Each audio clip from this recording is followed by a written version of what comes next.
Bismillahirrahmanirrahim. Assalamualaikum warahmatullahi wabarakatuh.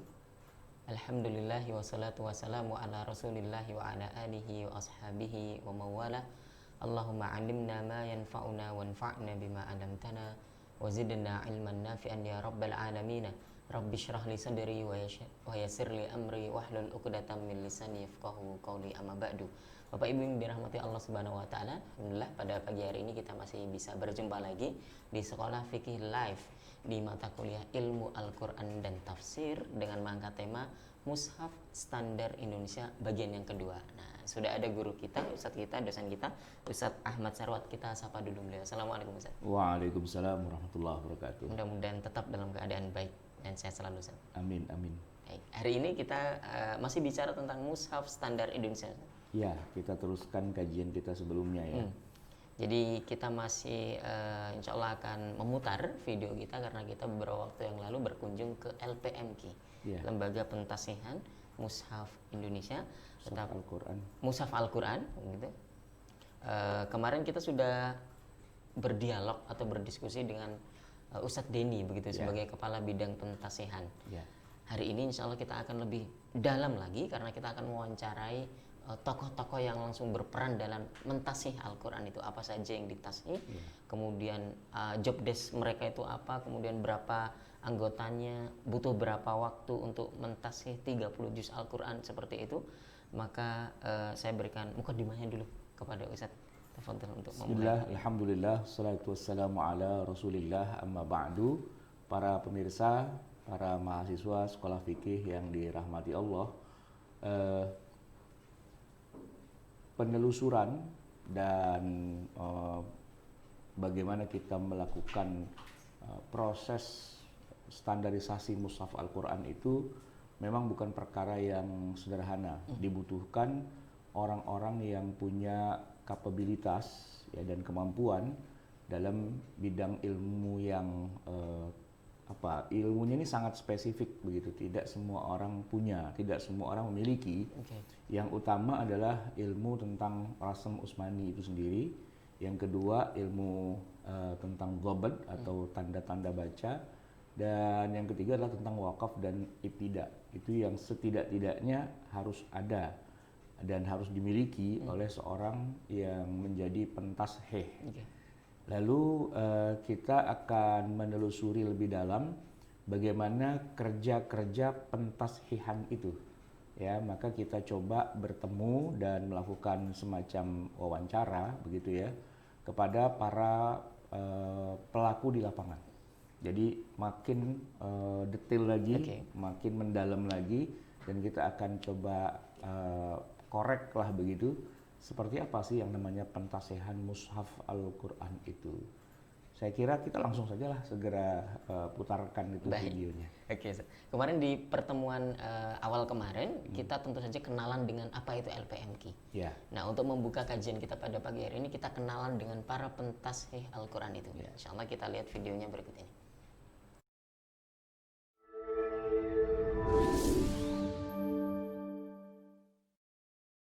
Assalamualaikum warahmatullahi wabarakatuh. Para pemirsa yang dirahmati Allah, alhamdulillah kita sehari ini sudah ada di Baitul Quran atau lebih tepatnya di LPMQ, Lajnah Pentasihan Mushaf Al-Quran. Bersama saya sudah ada dua orang narasumber yang sudah tidak asing lagi, sangat berkompeten. Beliau adalah yang pertama doktor, calon dokter sebentar lagi lah ya. Saya bilang dokter aja lah ya, Dr. Fahrul Razi. Beliau apa istilahnya? Nama jabatan peneliti atau apa istilahnya kalau di sini? Kepala Seksi Pengawasan. Kepala Seksi Pengawasan Pentasihan Mushaf Al-Quran ya. Oke, dan satu lagi ini beliau memang sudah doktor juga. Bidangnya atau katakanlah peneliti dan pentasih. Peneliti dan pentasih ya di Lajnah begitulah ya. Ustadz Dr. Zainal Arifin. Jadi ada dua dokter kita di depan kita ini. Insya Allah nanti kita akan menghabiskan waktu kita untuk berbincang-bincang dengan kedua peneliti kita yang sangat kita banggakan ini. Saya akan mulai dengan yang pertama, Ustadz Fahrul Razi. Sudah berapa lama Ustadz berkiprah di Lajnah ini? Saya di Lajnah tahun 2008. 2008. Lajnah secara Satker Satuan Kerja itu berdiri 2007. 2007 itu Satker Lajnah berdiri sendiri. Sebelumnya kan di lektur, masih lektur. Tahun 2007 itu pisah menjadi eselon 2B. Tahun 2008 mengangkat pegawai dengan kualifikasi hafid Al-Quran 30 juz dan sarjana S1. Salah satunya itu angkatan saya. Waktu itu ada 15 orang. Iya. Berarti sudah 2008 12 tahun ya. Secara status tuh berarti memang PNS lah ya. Iya, PNS di Kemenak gitu ya, di Litbang dan juga di Lajnah begitu ya. Baik. Kira-kira yang secara teknis sehari-hari dilakukan oleh Ustadz ini apa? Keseharian sebagai katakanlah orang yang meneliti dan apa itu yang dikerjakan apa secara teknis? Kalau secara teknis sesuai dengan bidang kami di Pentasehan ya mengoreksi seluruh naskah yang akan diterbitkan oleh penerbit. Jadi itu keseharian kita. Di sini kita punya kewajiban masing-masing pentaseh membaca 3 juz per hari. Membaca itu bukan hafalan, artinya membaca dengan sangat teliti huruf-hurufnya. Apakah ada titik yang hilang, harakat yang salah, itu dibaca dengan yang sama. Dan nanti hasil bacaan yang dibaca oleh satu, yang mungkin yang saya baca gitu ya. Habis itu nanti saya berikan kepada Ustadz Zainal untuk dibaca kembali, seterusnya sampai tidak ada. Oh, berarti berlapis-lapis ya? Berlapis. Oh, sampai berapa lapis? Minimal biasanya satu naskah itu bisa khatam 3 kali. Berarti 1 juz itu, satu juz dibaca 3 orang. Dibaca oleh 3 orang yang berbeda. Iya. Pertama dibaca dulu semua oleh orang pertama ya. Iya. Lalu ditandai. Tandai. Kemudian hasil yang sudah ditandai itu diberikan kepada pentasih berikutnya untuk dibaca ulang lagi. Dibaca ulang. Iya. Mungkin ada yang luput, ada yang lewat dan sebagainya gitu kan. Setelah itu yang ketiga. Jadi 3 kali ya paling tidak ya. Mohon maaf. Itu naskah dari penerbit ya. Iya. Jadi sebelum penerbit istilah menggandakan, mereka bawa ke sini naskahnya itu ya. Dalam bentuk print out. Print out yang sudah siap dalam layout cetak. Yang sudah pokoknya ya inilah nanti bakal yang terbitnya dengan warnanya, dengan apanya begitu kan. Karena mungkin bisa jadi kan mereka juga main di warna ya, parasi dan sebagainya. Oh, itu yang kemudian dicoret-coreti gitu ya.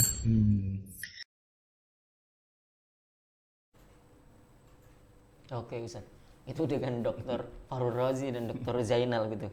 Jadi seperti cerita kemarin kita itu bahwa ketika ada penerbit mau mencetak Al-Quran, maka masternya itu harus dikirimkan dulu ke LPMK ini untuk ditasih itu. Nah, ditasih itu mengalami beberapa lapis tuh kan. Tadi tuh beliau menerangkan bahwa ya satu orang itu satu hari itu mentasih kira-kira 3 juz begitu. Dan matanya itu mohon maaf ini mata scanning begitu, tidak boleh ada yang tertinggal, titik bahkan harokat. Ini komentarnya Ustaz.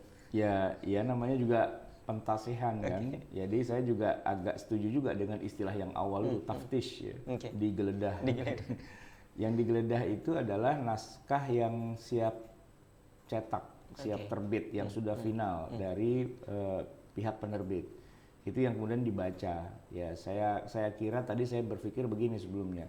Ini berapa tahun ya menelitinya gitu. Oh ternyata tidak dalam hitungan tahun. Karena selain beliau ini sudah hafal Al-Quran secara bil ghaib gitu ya, sudah tanpa harus ngecek lagi. Jadi bukan meneliti ini Quran terus ini Quran terus dia begini kan enggak gitu. Tapi satu itu aja dan sudah ada di kepala begitu, mana yang salah, mana yang tidak sesuai dan sebagainya, itu sudah makan karena makanan sehari-hari mungkin ya.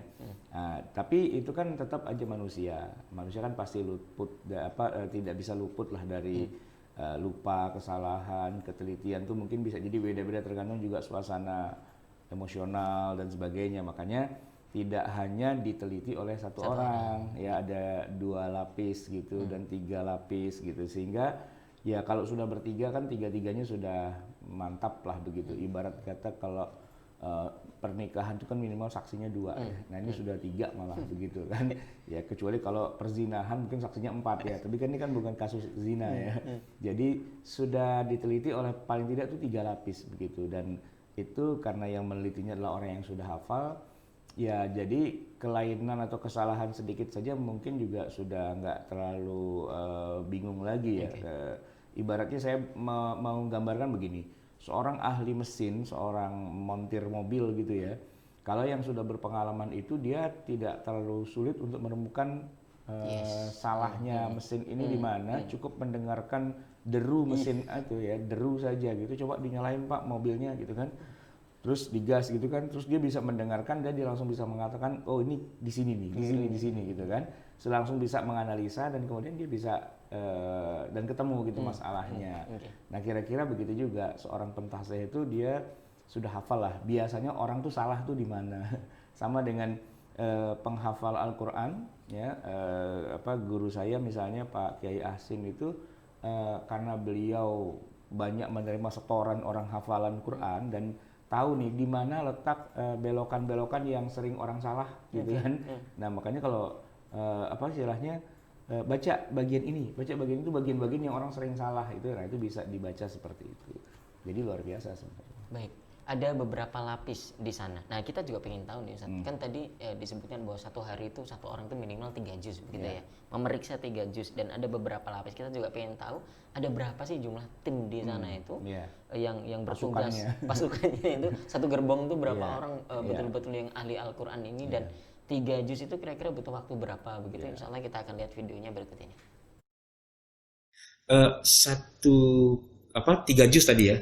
Itu berapa lama Ustadz itu menyelesaikan itu? Karena ini dituntut bukan hanya membaca Al-Quran, tapi ketelitian dan kesabaran, maka biasanya rata-rata ya 1 jam. 1 jam,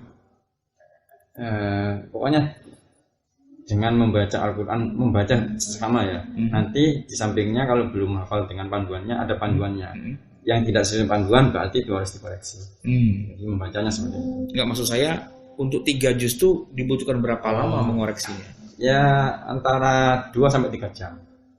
Oh, cepat juga ya? Iya. Karena kan 1 juz itu ya dengan bacaan 1 jam itu sudah bacaan yang pelan. Kalau kita baca murotal itu ya dengan bacaan yang sangat pelan itu. Iya. Karena kalau bacaan cepat, 1 juz itu hanya 15 menit. Ini karena kita membaca dalam arti memeriksa ya. Iya, memeriksa. Kalau membaca dalam arti hafal mungkin para penghafal Quran 15 menit selesai ya. Tapi kalau mengoreksi ini berarti kan ya mau nggak mau itu apa komat kamit juga itu? Iya. Atau cuma dalam hati aja dibatin gitu? Terserah pokoknya. Terserah. Tapi ya rata-rata ya karena dihitung membaca Al-Quran itu ya ketika diucapkan paling tidak bibir itu bergerak, itu baru dihukumi membaca. Tapi kalau di batin itu belum membaca. Berarti Ustadz ya komat kamit juga membaca sambil ngeliatin titiknya ada yang kurang apa enggak. Terus itu berarti matanya itu mata penyidik lah itu. Iya. Mana nih ada dobet atau ada tanda baca yang enggak beres atau yang enggak seharusnya sesuai dengan standar kita, itulah langsung ketahuan ya. Iya. Kita juga teman-teman di Lajnah itu kalau kita keluar gini, lihat Al-Quran itu dengan karakter gini, tahu sejarah Al-Quran ini. Oh dulu pernah saya baca, coba di titik ini ada salah enggak? Kalau sudah, oh berarti sudah karena gitu. Kan kita ingat itu filenya itu dulu ada kesalahan di sini. Jadi ada memorinya ya, tersisa di. Ketika kita ke masjid gitu ya, Al-Quran itu sudah yang pertama kali kita cek itu tanda tasih dan Quran ini mana ini? Apa ini? Dulu ada kesalahan di sini. Pas prosesnya sudah enggak. Itu untuk memastikan. Itu salah satu pengawasan juga. Mohon maaf, orang yang seperti bekerja seperti Pak Ustadz ini kalau di sini ini jumlahnya cuma berdua inikah atau ada beberapa orang lagi? Jumlahnya kita ada 25 tim. Karena 20 orang ya? Iya. 20 tahun 2008 itu ngangkat 15. Berikutnya ada 10 orang. Dengan kualifikasi seperti itu ya, kemampuan untuk bisa meneliti ya, mencari kesalahan lah gitu, cari kesalahannya itu ya. Luar biasa.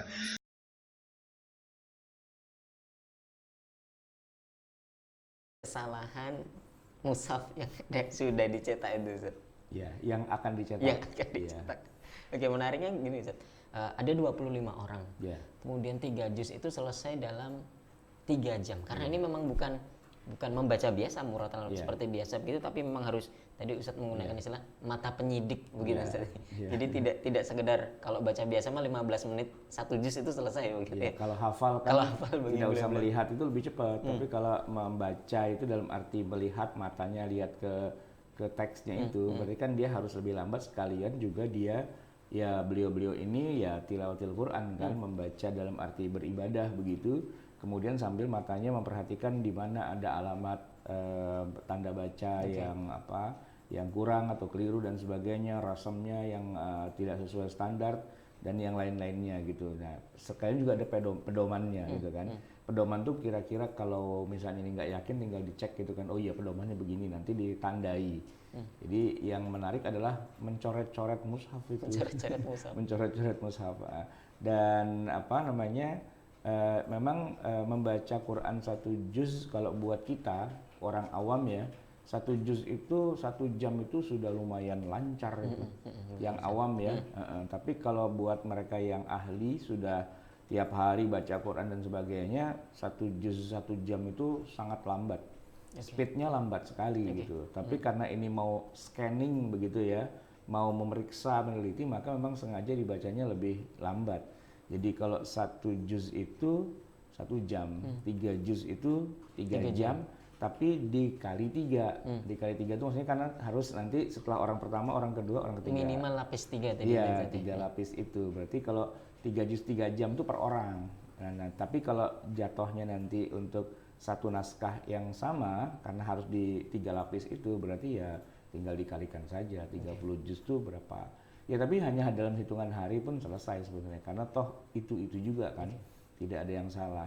Nah yang uniknya tadi Pak Fahrul Razi malah mengatakan begini, kalau ketemu sebuah mushaf kemudian dilihat tanda tasihnya ada, nah itu kalau dibuka tinggal mengingat memori-memori lama. Dulu tuh salahnya di sini, dulu salahnya di sini ya gitu kan. Jadi kalau sudah ya sudah, berarti sudah benar gitu. Karena termasuk apa ya istilahnya, karena dulu memang disitulah yang diperdebatkan, atau bukan diperdebatkan, itu yang dipermasalahkan gitu ya. Ini cara penulisannya masih belum benar. Oh ini ada kekurangan, ada kekeliruan dan sebagainya, itu yang ditandai kan. Nah ketika ditandai itu kan kemarin berarti harus diperbaiki oleh pihak pihak penerbitnya begitu. Atau memang karena kesalahannya itu katakanlah tidak terlalu banyak begitu Ustaz ya. Jadi gampang diidentifikasi atau gampang diingat, salahnya tuh di sini begitu. Karena tidak terlalu banyak jadi mudah, dan beliau ingat sampai tempat salahnya tuh di halaman sekian, di kata sekian begitu kira-kira.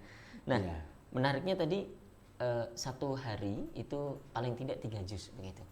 Kalau kemarin saya lihat itu, jadi ketika Ustadz wawancara itu saya juga lihat beberapa tim yang lain tuh sedang pegang itu juga Ustadz, mushaf masternya itu sambil jalan, sambil duduk begitu ngecek gitu ya dengan alat tulis gitu. Itu setiap hari itu bergelut dengan Al-Quran gitu, sampai beliau tidak sekedar hafal tapi juga tadi itu mata penyidik. Kita juga pengen tahu juga ini, saya kasih pertanyaan tambahan Ustadz, kenapa tidak katakanlah LPMK itu buat satu alat yang canggih saja begitu. Ini sudah menjadi standar mushaf Indonesia, kemudian kalau ada master baru untuk diteliti, masukkan saja ke alat itu begitu. Jadi tidak manual begitu. Kira-kira kenapa Ustaz? Kita tanya aja ke beliau. Ada nggak pertanyaan kayak gitu? Kemarin sih kayaknya belum ditanyakan ya. Ya sebenarnya alat itu bisa saja ya, karena zaman sekarang ini kan sudah ada OCR.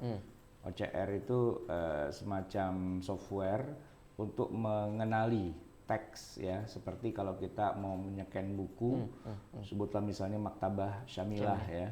Maktabah Syamilah itu kita kan bisa kaget ya, kok ada ribuan kitab ya. Itu apa diketik ulang apa gimana? Enggak, itu kan di scan. Jadi bukunya itu di di-scan lagi. Nah, ada software untuk mengenali bentuk-bentuk ini adalah katakanlah sebuah huruf gitu, sebuah teks. Nah, mungkin sebenarnya ke depannya itu bisa saja dibuat semacam kayak OCR versi Rasam Utsmani. OCR versi Rasam Utsmani dengan dobetnya, dengan wakaf ibtidah dan sebagainya. Sehingga nanti kalau ada yang katakanlah kurang atau salah atau bagaimana, itu langsung terscan dengan sendirinya. Ya, tapi begini masalahnya. Ini software semacam ini nih pasti unik ya, pasti unik. Artinya perlu intelijensia yang tinggi, perlu kemampuan dua sisi. Di satu sisi adalah teknologinya, yang kedua adalah ilmunya. Ini bagaimana memadukannya. tetapi pada akhirnya juga tetap kemampuan manusia itu lebih tinggi. Saya kasih contoh begini. Kalau Ustadz Wildan pernah masuk ke bank, itu di tellernya itu ada mesin penghitung uang. Itu mesin, itu robot gitu kan. Nah itu kadang-kadang uang segitu ditaruh langsung dia hitung kan. Tapi kadang-kadang orang banknya itu pakai 5 jari, gitu kan. Nah itu keterampilan yang unik juga gitu, dan artinya by machine juga, tapi manual juga gitu. Nah itu kemampuan itu dipadukan antara mesin dengan manual, karena manusia bisa salah, ya kan, mesin juga bisa salah. Nah kesalahan dari dua sisi itulah yang kemudian bisa dipadukan itu. Tapi kayaknya untuk sementara ini kemampuan untuk bisa meneliti di mana letak kesalahan itu cukup bisa dihandle oleh mata manusia, begitu. Sementara aplikasi semacam itu sebenarnya bisa saja ke depannya itu untuk dijadikan sebagai saya kira teknologinya sudah ada, cuman tinggal masalahnya gini, para ilmuwannya atau para para teknisinya ya, para ahli dalam bidang softwarenya itu belum punya ilmunya. Nah gitu. Sehingga mereka gimana mau nggak kepikir mau ngapain. Nah mestinya mereka tuh dilatih dulu tentang pelajaran Dobert, Rasam Usmani apa segala macam itu. Nah nanti baru terpikir, oh saya buat softwarenya deh kalau begitu. Nah begitu. Ya seperti software waris yang kita punya itu kan. Yang ahli waris banyak, ahli ilmu waris ya. Ahli ilmu waris banyak, tapi kemudian yang membuat softwarenya itu ya mau nggak mau dia harus belajar dulu gitu kan, untuk bisa membuat program aplikasi untuk ngecek waris. Tapi saya sendiri pun walaupun kita punya, ya tetap akal saya juga lebih saya utamakan dulu. Nanti saya hitung secara manual, lalu itu aplikasinya kita pakai juga. Sehingga nanti itu bisa saling membandingkan. Boleh jadi aplikasinya ada kesalahan. Jadi ya kayak kita pakai GPS. Nah, kira-kira begitu ya. Saya sejak kecil tinggal di Jakarta. Jadi sudut-sudut jalanan Jakarta tuh rata-rata saya nyambung lah begitu kan. Bukan orang baru di Jakarta gitu ya. Jadi tanpa GPS pun saya udah kelilingan di Jakarta itu kan, tapi saya tetap masih pakai GPS. Ya untuk ya istilahnya saya bisa belajar dari GPS, tapi kadang-kadang GPS pun salah seperti kita kemarin ya. Kita kemarin dari Kuningan ini menuju ke mana? Ke Pondok Tahasus Putri ya, di IKI di Pamulang ya kan. Kita lewat jalan tol, tapi dari jalan tol menuju ke sana itu ternyata masih berliku-liku masuk sungai, masuk gang kecil dan sebagainya. Ya di GPS sih secara teori oke, tapi ternyata dalam kenyataannya ini tidak recommended ternyata. Nah itu kan harus dilihat juga seperti itu. Jadi antara alat dan manusia itu sebenarnya yang bagus adalah bekerja sama, gitu. Saling mengonfirmasi. Gitu. Tadi menarik saya Ustaz, memadukan antara kemajuan teknologinya dengan ilmunya. Jangan sampai ini maju teknologinya doang tapi ilmunya kurang, kayak kemarin cerita Ustadz, teman Ustadz bikin aplikasi Quran begitu ya.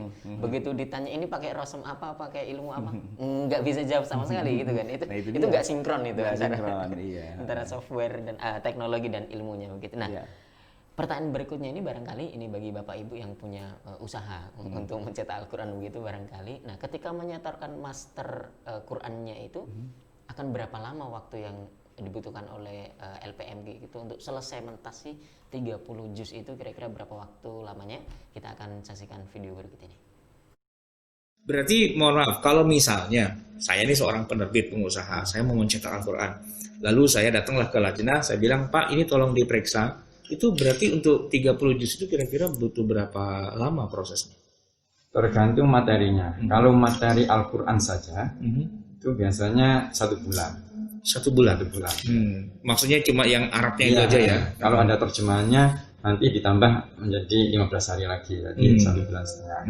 Semakin ada tambahan konten transliterasi, itu berarti durasinya bertambah. Kalau yang warna-warna itu? Iya, sama berarti kontennya. Karena misalkan transliterasi nih, kita setelah membaca ayatnya, maka tidak bisa diremehkan juga transliterasi Latinnya. Harus dibaca juga, nanti kalau kekurangan juga ya fatal juga, termasuk terjemahannya. Berarti kalau terjemah itu Nah, bagaimana kalau tadi kan teks Arab ya, itu kan bicaranya Rasam Utsmani lah, Dhabat, kemudian Waqaf tidak. Kalau terjemah itu kita memang punya versi sendiri kan. Iya, Kemenak ini punya yang baru saja kemarin yang terbaru yang 2019 ya. Nah, sementara para penerbit itu mungkin boleh juga mereka bikin terjemahan yang tidak sesuai dengan itu. Boleh. Boleh. Misalkan seperti ini. Prof. Quraish Shihab. Ya, Pak Quraish ya. Ayat Al-Qur'annya akan dibaca oleh lajnah, dikoreksi oleh lajnah, tetapi terjemahannya itu adalah tanggung jawab beliau. Karena sudah kepakarannya sudah di. Tapi kalau yang tidak punya master, maka kita punya master yang terjemahan yang Kementerian Agama itu biasanya. Dan yang paling banyak diterbitkan oleh penerbit ya terjemahan versi Kemenak. Iya. Dan ada ketentuan harus yang versi terakhir? Tidak. Dan sekarang ini versi 2002. Tapi nanti ketika ada versi terbaru 2019, itu akan mungkin dalam 3 tahun berikutnya harus bukan harus, tetapi masyarakat juga akan beralih secara otomatis. Yang paling update baru. Meskipun versi 2002, versi 98, versi ini kesemuanya benar secara itu. Bukan dikoreksi tapi disempurnakan gaya bahasanya diupdate. Terus tren bahasa, penggunaan bahasa juga berbeda. Itu saja sebetulnya. Termasuk juga footnote-nya mulai berkurang ya. Iya, itu salah satu. Iya. Luar biasa. Oke. Oke, menarik nih Ustaz. Ada beberapa poin nih Ustaz. Pertama, kalau tulisan Arabnya saja itu butuh waktu kurang lebih 1 bulan. 1 bulan. Kemudian kalau ada terjemahnya dan juga konten-konten lainnya itu bisa kira-kira nambah 15 hari lagi begitu Ustaz. Itu memang detail sekali Ustaz. Cukup lama ya. Berarti kira-kira 1,5 bulan untuk menyelesaikan satu Al-Qur'an begitu berikut terjemah dan kontennya gitu. Ada komentar Ustaz? Ya memang harus begitu karena kalau sehari begitu ya itu malah kita nggak percaya ini udah dikerjain apa belum gitu ya. Tapi kalau itu kan sampai 1 bulan ya berarti memang dikerjakannya dengan sangat teliti ya, karena selain berlapis-lapis juga disesuaikan dengan ketentuan standar yang sudah ditetapkan gitu ya. Maka katakanlah per huruf pun itu jadi urusan, kemudian per tanda baca pun juga jadi urusan gitu ya, tanda-tanda wakaf, ibtidah itu juga jadi urusan. Nah itu yang begitu-begitu kelihatannya sih kalau buat kita mata awam itu sepele gitu. Sepele itu artinya alah kan yang penting ya sudahlah kayak gitu kan. Tapi kan enggak, ini ada standarnya begitu. Nah bagaimana memastikan agar naskah yang siap cetak itu tidak ada kesalahan, itu istilahnya kemarin Pak Denny itu mengatakan zero mistake. Iya, kesalahannya sampai level 0, tidak ada kesalahan. Ya buat apa kalau udah ditasih ternyata masih salah juga kan. Nah, itu jadi bermasalah begitu. Maka targetnya adalah zero mistake, ya kesalahannya sampai di tingkat 0. Maka wajar kalau misalnya dibutuhkan waktu sebulan, berarti kan 1 juz itu 20 halaman ya. Nah 1 bulan itu berarti 1 hari 1 juz. 1 juz itu berarti kan 20 halaman per hari. 20 halaman per hari itu berarti memang scanningnya itu betul-betul logis gitu, masuk akal begitu, tidak sesuatu yang sifatnya terburu-buru, dikejar-kejar waktu dan sebagainya. Dan karena ini Al-Qur'an, pentingnya itu kan. Kalau cuma misalnya sebutlah misalnya buku-buku pelajaran ilmu agama ya, apakah itu tafsir misalnya, tafsirnya ya bukan teks Al-Qur'annya, atau misalnya fikih atau misal usul fikih dan sebagainya, ya itu kan bukan kalamullah gitu ya. Ini adalah kalamullah. Maka jangan sampai kita salah dalam menuliskannya, karena juga Rasam dan sebagainya itu kan sifatnya tauqifi, apa yang sudah ditetapkan oleh Rasulullah dan para sahabat di masanya, bahkan sudah distandarisasi di zaman Khalifah Utsman bin Affan. Jadi tidak boleh ditulis sembarangan. Tidak boleh ada typo di dalam tidak boleh ada typo dan juga tidak boleh istilahnya apa ya, ngarang sendiri gitu loh ya, yang tidak sesuai dengan ketentuan. Dan menariknya juga katakanlah penerbit itu tidak terikat harus wajib menggunakan terjemahan versi. Kalau terjemahnya iya. LPMG. Terjemahnya tadi kan disebutkan misalnya kalau pakar yang sudah rata-rata di atas rata-rata ya, misalnya kayak Pak Quraish Shihab gitu ya. Ya beliau guru, ya bahkan guru kita semua begitu kan. Masa murid mau ngoreksi gurunya kan tidak. Tapi kan terjemah itu kan tanggung jawab dari para penerjemahnya gitu ya. Nah sementara LPMK sendiri kan memang punya versi-versi terjemahan yang sudah ada 3 ya, sudah direvisi atau istilahnya disempurnakan. Itu yang terakhir lah yang versi 2019. Ya biasanya sih para penerbit pasti akan mengacu dengan versi yang lebih baru, karena dari segi rasa bahasa itu akan lebih sesuai. Karena kalau di masa-masa lalu mungkin cara mengungkapkannya memang seperti itu sesuai dengan rasa bahasa yang berkembang di masa itu. Tapi ketika gaya bahasa atau rasa bahasa itu sekarang dibaca, jadi nggak enak, jadi aneh. Karena kan bahasa juga mengalami perkembangan. Ini karena ini bahasa Indonesia ya.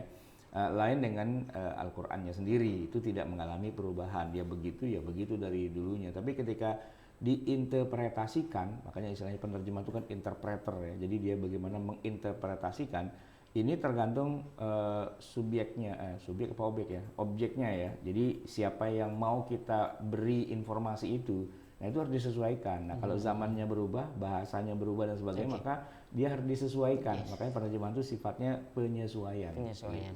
Jadi bukan kalau tulisan Al-Qur'an ini dari dulu dan sampai nanti akan seperti itu. Akan seperti itu. Terjemahannya itu yang bisa jadi berubah-ubah. Makanya ada revisi penerjemahan. Kalau tadi ada yang tahun 2002, kemudian yang terbaru itu 2019, seperti yang kita kemarin tunjukkan 2019. Baik, Ustaz. Berikutnya ini semakin menarik ini, Ustaz. Diskusinya semakin menarik kalau kita bedah. Kira-kira sekilas apa perbedaan mushaf standar Indonesia dengan mushaf standar negara lainnya, barangkali begitu. Insya Allah kita akan lihat di video kali ini. Saya mungkin sambil kita pindah-pindah ya, biar nggak cuma ngomong satu orang saja. Berarti tadi terkait dengan yang dikerjakan sehari. Kalau Ustadz, apakah sama juga? Jadi beli antum yang yang lapis keduanya gitu, atau setiap orang bisa ganti-ganti? Jadi menurut saya yang pertama, baru yang kedua, baru yang ketiga itu apakah selalu posisinya saya yang pertama, saya yang kedua, saya yang ketiga gitu, bisa atau di rolling? Bisa di rolling ya. Oh, berarti tidak harus ya. Jadi istilahnya saya sebagai peneliti yang level yang ketiga, setelah udah 2 baru saya yang ketiga itu enggak ya. Jadi bisa diputar-putar. Berarti dengan standar yang sama semua berarti ya. Dalam arti ya kita menyepakati sebuah standar, lalu kemudian dengan standar itulah kita kemudian meneliti sampai 3 kali diulang-ulang begitu ya. Oh gitu. Baik, Ustaz, saya mau terkait dengan tadi penelitian disertasi antum ya. Ini tentang mushaf Madinah dan mushaf Indonesia. Bisa diceritakan sedikit bagaimana, Ustaz? Ya. Jadi itu awalnya juga gini, Ustaz. Karena tadi sudah diceritakan Pak Denny ya. Ya. Kalau kita kan sudah punya mushaf standar, tapi di masyarakat itu seringkali muncul asumsi. Asumsi bahwa yang lebih Utsmani, yang tadi juga Ustaz singgung itu adalah mushaf Madinah. Ya. Padahal sebenarnya ya tadi itu ketika ditanya, dikejar ini, yang menyatakan kalau Utsmani yang Madinah, itu yang mana yang Utsmani? Nanti jawabannya tuh kadang juga nggak fokus ke yang masalah pertama. Jadi yang Utsmani itu yang harokatnya kecil, bobotnya kecil. Itu yang kemudian dulu juga memicu saya untuk ini sebenarnya masalahnya apa? Dan ini harus dituntaskan, saya kira, harus diselesaikan. Nggak bisa kemudian sebelumnya kan kita hanya ya pokoknya mushaf standar begini, gitu, belum ada kajian lebih lanjut ya. Nah, singkat cerita kemudian saya coba ajukan proposal dan saya izin Dr. Muflis, ya silahkan diberikan izin. Kemudian waktu saya ngambil bimbingan di UIN itu sempat ditantang, sempat kader juga, karena promotor bilang kalau Anda 1-2 juz saja, mendingan nggak usah diteruskan. Artinya Anda harus keluarkan 30 juz perbedaan mushaf Indonesia dan mushaf Madinah. Itu yang awalnya juga sempat saya berpikir ulang, jadi enggak nih saya, tapi ya bismillah lah. Akhirnya saya selesaikan. Saya mulai dari perbedaan tadi, perbedaan-perbedaan yang sering dikonfrontasikan itu. Akhirnya saya teliti, saya agendakan 1 minggu itu 1 juz, saya tulis tangan dulu, kemudian saya rapikan. Waktu itu saya ketemu angka 1475 kata. Kata ya? Iya, kalimat. Saya kata. Seperti ya kalau mau kita contohkan, kayak surat. Ya, Kita ada alifnya apa enggak? Ada alif. Okay. Nah, di Madinah enggak ada. Dan sejenis itu yang kita kelompokkan semua. Dan saya bikin per juz. Kemudian saya perbandingkan. Nah, kemudian saya carikan literatur-literatur yang terkait dengan itu. Masya Allah.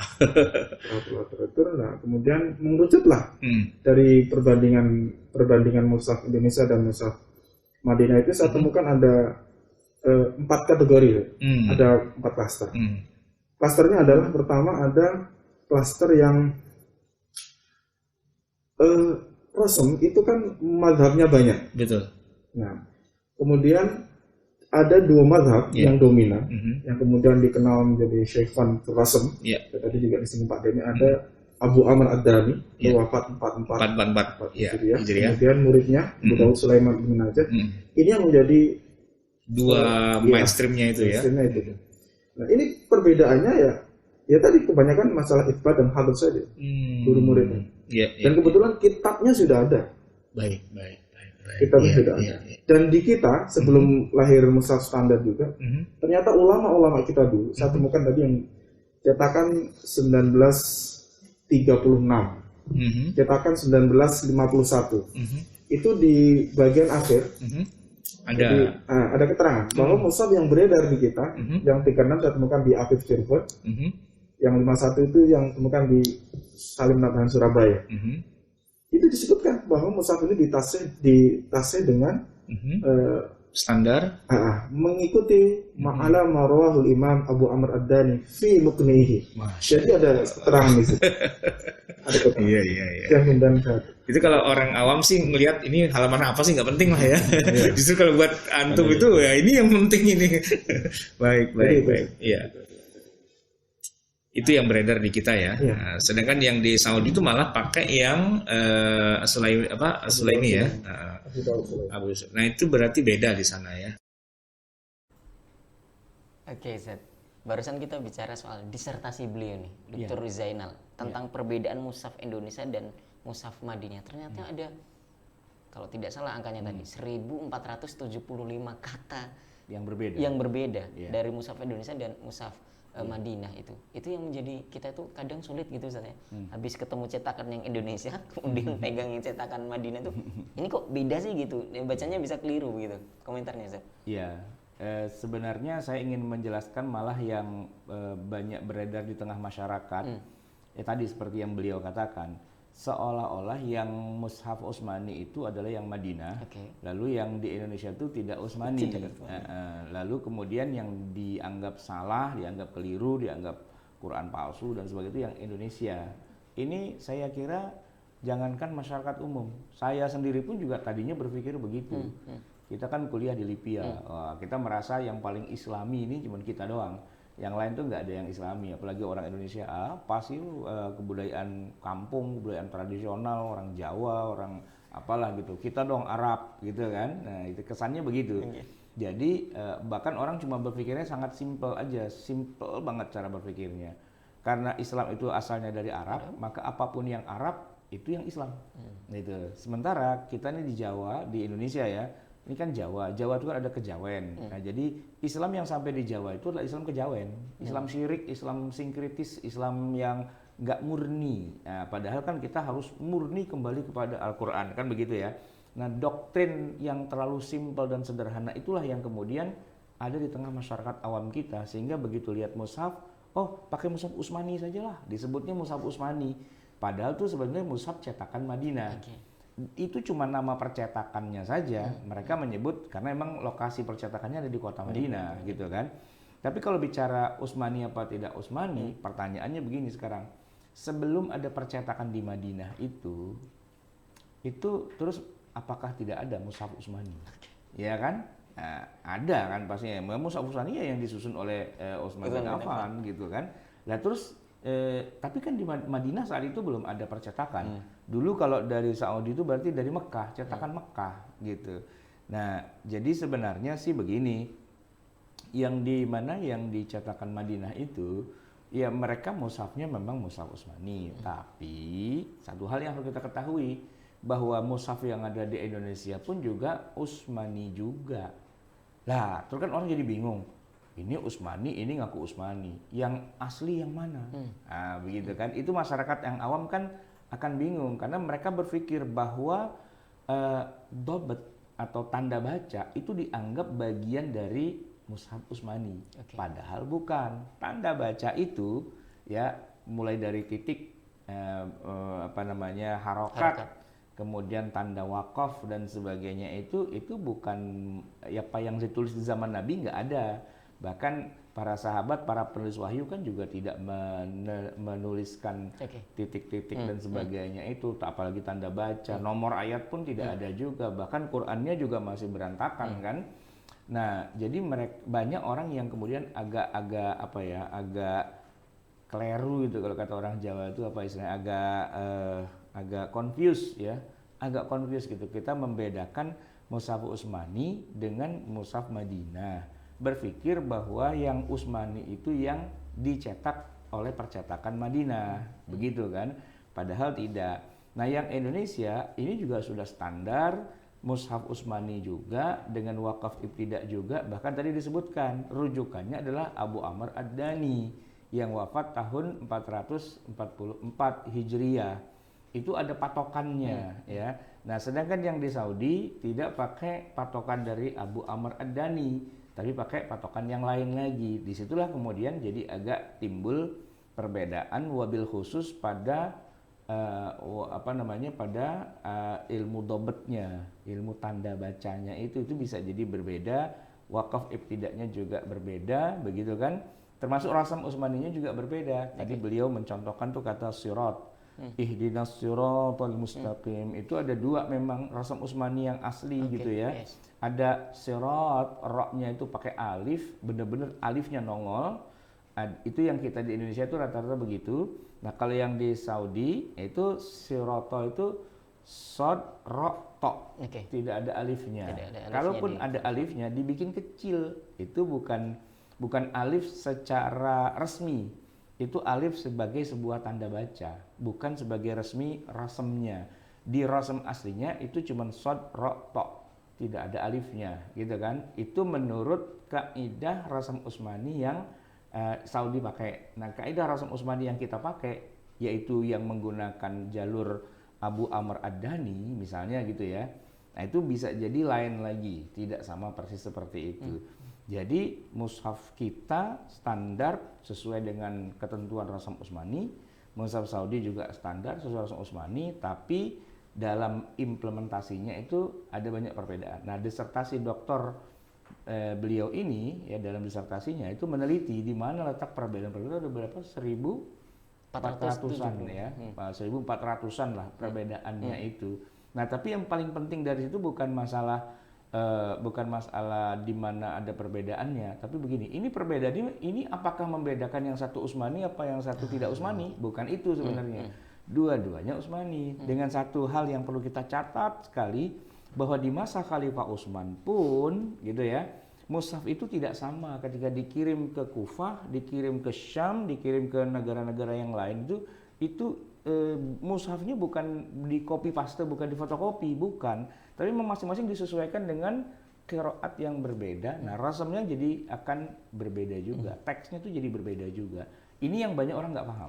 Nah, kalau sudah paham konsep dasar ini, insya Allah jadi paham. Oh, ini mushaf Madinah gitu. Oh, ini mushaf Indonesia. Nah, nama Madinah dan Indonesianya itu sebenarnya bukan ukuran. Ukuran nanti ini ditulis dengan sistem yang dikembangkan oleh siapa? Abu Amr Ad-Dani kah atau siapa? Nah, itu biasa ada di halaman-halaman belakang gitu kan. Yang mana orang kita menganggap ini cuma halaman nggak penting gitu. Kalau nggak penting nggak usah dicetak gitu. Padahal justru disitulah ketahuan DNA dari mushaf ini kayak apa. Akte kelahiran anaknya itu nah, di situ. Itu dia. Ini anaknya siapa?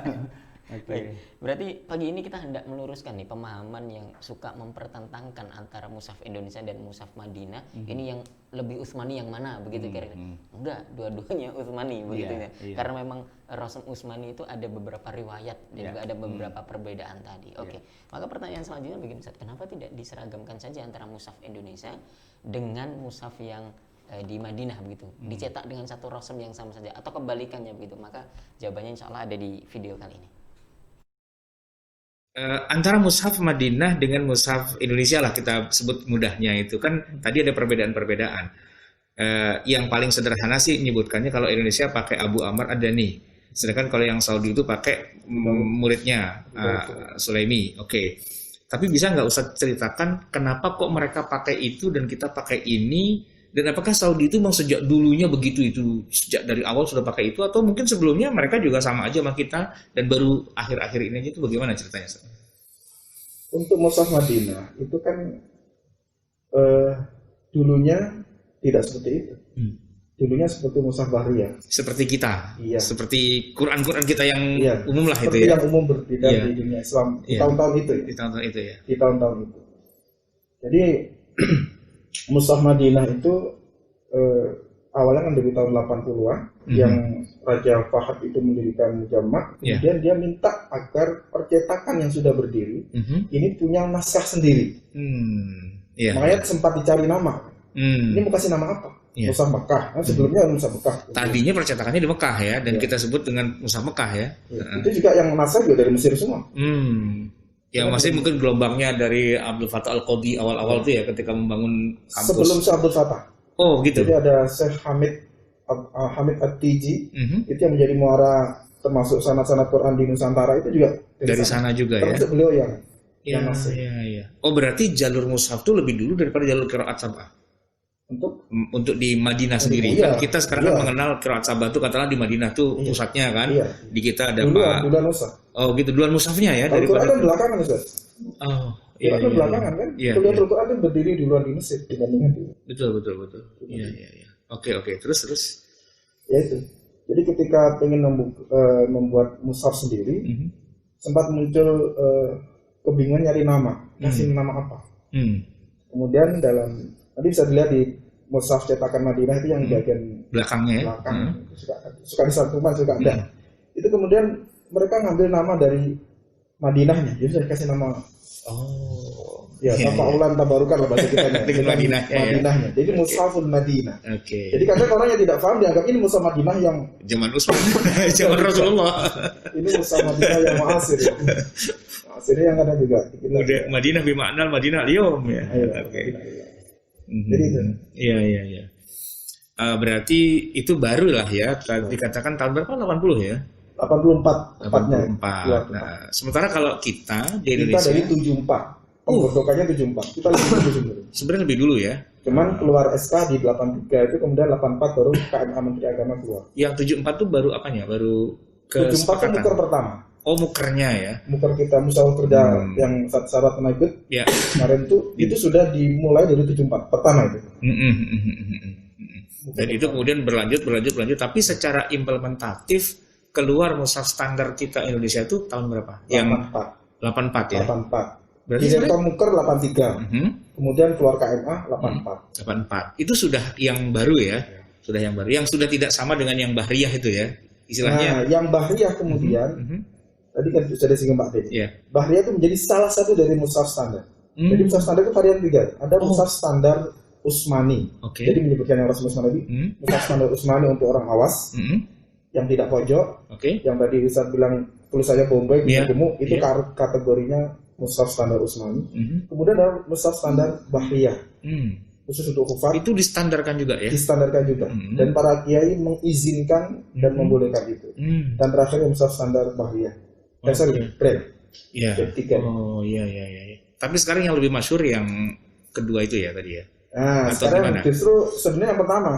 Cuman karena sekarang kan ada mushaf standar Utsmani yang dipojokkan. Bikin pojok maksudnya. Jadi kan banyak sebenarnya kan itu tanda bacanya bentuknya adalah mushaf standar Utsmani tapi formatnya pojok. Padahal dulu orang Kufah itu biasanya pakai Bahriyah itu. Tapi sekarang udah bergeser kita. Iya. Oh, begitu ya. Baik. Nah, sementara kalau yang Madinah itu cuma satu aja dia standarnya. Kalau kita tetap 3 ya. Termasuk yang Braille itu ya. Iya. Oh, iya. Baik. Baik, ada 3 mushaf standar yang dijadikan patokan oleh kita ini. Ada mushaf Utsmani tadi atau Madinah begitu, kemudian Bahriyah dan satu lagi Braille. Nah, itu maksudnya bagaimana Ustaz? Ya buat para penyandang tuna tunanetra ya. Ya mereka dibuatkan mushaf juga, walaupun itu bentuknya tidak seperti aksara Arab kan ya, kan dia berupa titik-titik sebenarnya. Tapi kemudian ya itu dijadikan sebagai mushaf juga, sehingga nanti titik-titik itu mencerminkan ya begitulah seharusnya mewakili setiap huruf Arab itu diwakili dengan titik-titik itu. Jadi kalau misalnya Siroto tuh ada alifnya, ya di braille-nya itu ada titik-titik yang mewakili huruf alif, yang mewakili masing-masing itu kan. Ya sama dengan komputer juga sebenarnya. Setiap huruf itu kan diwakili dengan digital 010101 ya kan, angka digital kan begitu.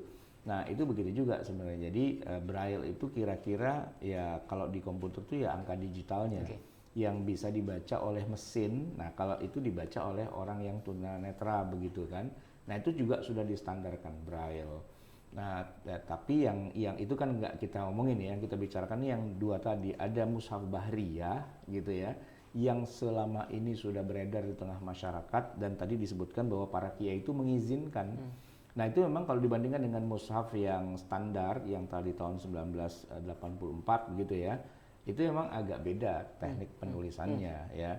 Yang lama, saya nyebutnya lama barulah gitu ya. Yang lama dengan yang baru tuh mungkin tanda dobetnya beda, tanda wakafnya beda dan sebagainya. Tapi nah menariknya gini, kalau di Indonesia itu hanya itu semuanya diakui. Kira-kira tuh kebijakannya kayak kebijakan Khalifah Utsman begitu.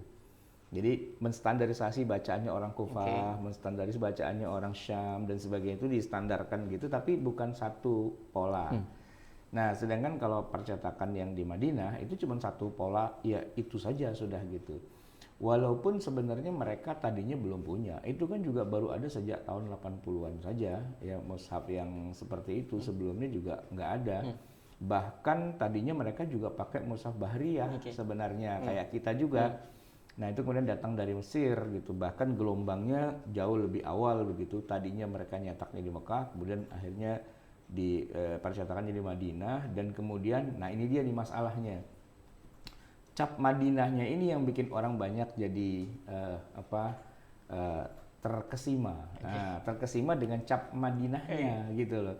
Dan ini dalam banyak hal memang sering terjadi ya, memanfaatkan nama-nama besar Mekah, Madinah itu banyak dilakukan orang. Ya salah satunya adalah gerakan Wahabi. Ya, gerakan Wahabi yang sebenarnya mereka ini akidah mujassim ya, tajsim gitu ya. Tapi karena mereka itu memang penguasa di Haramain gitu, kesannya bahwa Islam itu adalah mereka gitu. Bahwa kalau nggak mereka itu nggak Islam gitu. Nah begitu juga dalam konteks mushaf itu, karena memang percetakannya di Madinah disebut dengan mushaf al-Madinah. Orang kemudian secara tidak terlalu jeli gitu ya, itu langsung konotasinya bahwa itulah Rasm Utsmani satu-satunya yang di zaman Nabi. Padahal kan kalau di zaman Nabi malah nggak kayak gitu. Nah itu keliru besarnya tuh di situ, karena kebawa dengan merek cap Madinahnya. Sama dengan oleh-oleh orang haji dan umroh, itu bawa pulang sejadah Madinah. Nah begitu, bawa pulang peci Madinah gitu, karpet Madinah, apa-apa Madinah. Padahal begitu dibuka made in China. Nah gitu. Jadi dapat nilainya itu dari kemadinahannya ya. Saya waktu umroh itu pernah masuk ke sebuah toko oleh-oleh ya, khusus untuk orang Indonesia. Maksudnya ya orang itu pasti ke situ lah rata-rata. Nama tokonya itu Ali Murah. Ali Murah. Padahal dia bukan orang Indonesia. Dia orang Bangladesh kalau nggak salah gitu kan. Tapi semua pegawai itu orang Indonesia. Dan dia menjual dengan angka rupiah di Jeddah, tapi barang-barang itu dikasih pakai Rp rupiah. Nah, rupa-rupanya dia tahu nih bahwa orang kita kalau haji umroh duitnya masih nyisa atau masih ada rupiahnya. Nah begitu. Saya masuk ke dalam gudangnya, saya lihat ada karpet banyak. Saya tanya, Mas, kan orang Indonesia yang jaga, Mas, ini misalnya saya beli Mas, terus saya bawa pulangnya gimana di pesawat? Ini kan bagasi saya jadi kena extend nih, bagasinya jadi berat gitu. Oh dia bilang, oh tenang Pak, itu harga segitu sudah nggak usah mikirin bagasi katanya. Loh kok bisa? apa kalian punya kargo khusus? Oh enggak, kita bukan punya kargo, kita punya gudang di Tanah Abang. Oh, dia punya gudang di Tanah Abang. Jadi Bapak bayar di sini, nah orang kami di Tanah Abang langsung kirim ke rumah Bapak. Jadi Bapak belum sampai tanah air, karpetnya sudah sampai duluan gitu. Itu karpet Madinah katanya, tapi dibikin di Cina. Jadi belinya di sana, itu cuma buat transaksi doang gitu kan. Itu kira-kira kayak saya juga, saya nulis buku ya, sudah jadi nih, tinggal bagian mukaddimahnya doang. Nah pas mukaddimah selesai saya tulis di Madinah. Nah, padahal sih saya nulisnya udah di Jakarta udah lama, tinggal bagian itunya doang tuh. Ditulis di Madinah Al-Munawwarah. Oh kan kena, wih ini ditulis di Madinah. Iya itu pembukaannya doang, sambutannya aja di Madinah. Kan bisa juga seperti itu. Dan nggak bohong juga. Dan nggak bohong juga, emang saya bikin di Madinah. Bahkan ada satu buku yang saya tulis pas saya lagi wukuf di Arafah. Jadi kan terakhir tuh Arafah, oh kan keren kan, merek Arafahnya ini yang jadi agak menggetarkan orang. Arafah loh, nah begitu kan. Nah itu yang sering terjadi. Nah Mushaful Madinah itu begitu juga. Sebenarnya dia mushaf sebagaimana umumnya saja. Tidak kemudian dialah yang seperti itulah yang di zaman Utsman. Enggak. Itu juga hasil dari malah kalau merujuknya bukan kepada Abu Amr Ad-Dani, malah kepada muridnya. Nah, ini kan kalau kita bilang muridnya kan berarti lebih rendah dong daripada gurunya. Kalau kita di Indonesia rujukannya Abu Amr Ad-Dani. Nah yang Madinah rujukannya kepada muridnya. Nah itu kalau kita kenal anatominya seperti itu kan jadi orang jadi paham. Oh ini sebenarnya memang perbedaan yang tidak ada istilah lebih tinggi dan lebih rendah gitu, enggak, tapi itu equal, sama gitu. Cuman ini pakai apa. Ini mazhabnya Hanafi apa Maliki atau Syafi'i kalau dalam fikih gitu. Nah, kalau dalam alur rasam ya itu masing-masing ada alur-alurnya. Mazhab rasam juga. Mazhab rasam juga ya. Baik. Tadi saya kembali ke 3 standar tadi. Mushaf Madinah, kemudian Bahriyah dan Mushaf Braille. Nah, ada satu lagi mushaf yang sering kita sebut tapi kok tidak masuk di standar ini, Mushaf Bombay. Nah, ini gimana kabarnya begitu ya? Apa kabarnya kini begitu? Kita lihat video berikut ini.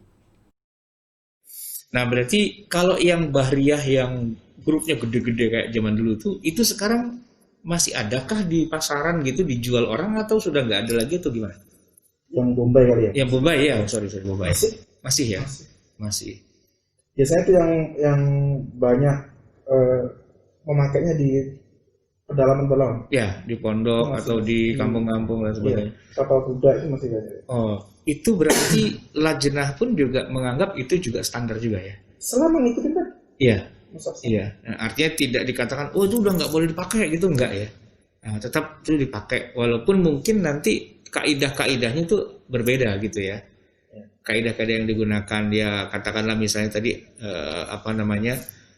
alif itu ditulis apa tidak ditulis dan sebagainya itu hadzaf atau dia tetap ada di situ mungkin beda-beda bisa jadi ya. Artinya gini, standar tapi punya beberapa versi. Dianggap sebagai standar-standar juga. Kira-kira mirip seperti dulu Utsman kemudian bikin standar tapi untuk sini beda, untuk situ beda, untuk situ beda gitu ya. Bisa. Standar Indonesia itu begitu ya. Dibandingkan dengan standar Mushaf Madinah yang dia hanya satu versi itu saja. Baik. Oke, Mushaf Bombay masih boleh digunakan dan menjadi salah satu acuan standar juga di Indonesia. Iya, diterima ya, diakui para ulama membolehkan hal itu dan artinya kita tidak kemudian mengatakan bahwa kalau yang ini tidak boleh, yang ini boleh enggak, tapi di adanya Lajnah ini kemudian dia mengakui ke berbagai macam versi dari itu semua. Jadi kalaupun kita pakai yang Bombay atau yang Bahriyah atau pakai yang mana tuh ya dapat. Yang penting sederhana aja, beli mushaf atau terima mushaf buka ada tanda tasihnya enggak. Kalau ada tanda tasihnya berarti silakan dipakai. Ibarat makanan tuh ada label halal. Gitu. Ada label halalnya aman sudah. Nah yang tidak ada label halalnya bukannya tidak aman, tapi itu tidak standar sehingga tidak bisa dijadikan sebagai rujukan dalam penulisan ilmu rasm. Ya begitu. Baik, kita pindah nih dari ilmu rasm agak mundur lagi. Soal penulisannya Ustaz. Sebelum hari ini kita kenal dengan media cetaknya begitu, kan dulu itu ditulis pakai tangan tuh. Ya kalau Mushaf Madinah itu yang terkenal Utsman Toha kalau tidak salah namanya. Nah, pertanyaan apakah di Indonesia itu juga ada khotatnya? Ya. Penulis mushaf sendiri, kaligrafernya begitu ya. Kita akan saksikan di video berikut ini. Pertanyaan berikutnya begini Ustaz. Yang dulu yang Bombay itu kan hurufnya gede-gede itu. Kalau yang sekarang udah kecil-kecil, itu kan berarti khotatnya itu beda ya. Kita punya khotat sendiri dalam hal itu ya. Kalau yang Madinah kan punya siapa? Usman Toha ya. Kalau di kita siapa? Kita sebenarnya gini ya. Setelah mushaf standar lahir itu, kemudian memicu beberapa apa ya, lembaga atau perorangan juga, kan kita mengenal ada mushaf aktif juga, mushaf istiqlal. Itu sebenarnya kan mushaf yang ditulis Latin yang perorangan nih, tapi mengacu ke mushaf standar. Oh iya, dulu ada ya mushaf istiqlal ya. Kalau nggak salah sudah standar. Iya. Walaupun formatnya ya. Iya. Tapi itu standar. Karena itu kembali lagi, yang dimaksud mushaf standar adalah mushaf yang dibakukan cara penulisan, kemudian harokat, tanda baca, dan tanda wakaf. Selama itu terpenuhi 4 ini, mau bentuknya seperti apa? Platnya tetap masih. Iya. Luar biasa ya, Masya Allah. Ya, jadi kita banyak sekali nih mendapatkan masukan dan informasi yang mungkin selama ini kalau beliau-beliau sih sudah tahu karena memang beliau ahlinya. Tapi masyarakat kita, umat Islam secara keseluruhan, bahkan para ustadz, para mubalik, para penceramah boleh jadi banyak tidak tahu nih. Jadi sebenarnya antum harusnya lebih banyak lagi muncul di di tengah khalayak ya tentang sesuatu pencapaian-pencapaian yang sudah sangat luar biasa, bahkan tidak kalah dengan yang di Madinah juga ya, luar biasa yang di kita. Oke, khatat para penulis mushaf ini Zat. Saya punya cerita sendiri soal menulis Arab gitu Zat. Jadi dulu saya waktu iqdat di Libya itu dosen kita Ustadz Daud dan juga Ustadz Umar Sudani begitu ya. Beliau kan masih doktoral di UIN. Nah, ada satu seminar begitu, mengundang banyak narasumber. Nah, di kelas kami itu ditanya, siapa tulisannya yang paling bagus ya? Teman-teman nunjuk saya sama teman saya satu lagi. Oke, ikut saya ke UIN gitu. Saya disuruh nulis. Jadi sertifikatnya itu namanya itu saya yang nulis Ustaz, begitu. Ya sebenarnya tulisan saya sih tidak bagus, cuma teman-teman saya lebih jelek dari saya begitu kira-kira. Ini soal khotat begitu Ustaz, menulis. Dan hari ini kita kenal mushaf tulis Ustaz. Jadi ada mushaf begitu ya. Kita bisa nulis sendiri mushaf gitu. Jadi sudah ada titik-titiknya, kita tinggal menebalkan begitu. Itu lengkap 30 juz begitu dan itu digadang-gadang sebagai ya kalau Anda pengen menghafal Al-Quran itu akan lebih mengikat lagi kalau kita juga menuliskan komentar. Iya, bahkan saya dulu ketika harus setoran hafalan setiap satu semester kan 1 juz. Untuk lebih mengingatnya saya memang menuliskan juga tekniknya. Jadi seolah-olah saya kayak memfotokopi gitu kan ya. Jadi ini mushaf aslinya, saya bikin salinannya. Nah, ketika saya menulis saya jadi ingat ini posisinya sebelah sini, sebelah situ, daripada cuma hanya melihat, itu akan lebih ingat, memorinya lebih kuat kalau saya tulis. Jadi 1 juz itu kayak saya tulis ulang gitu. Dengan saya tulis ulang jadi saya lebih paham lah. Tapi biasanya saya nulisnya nggak lengkap.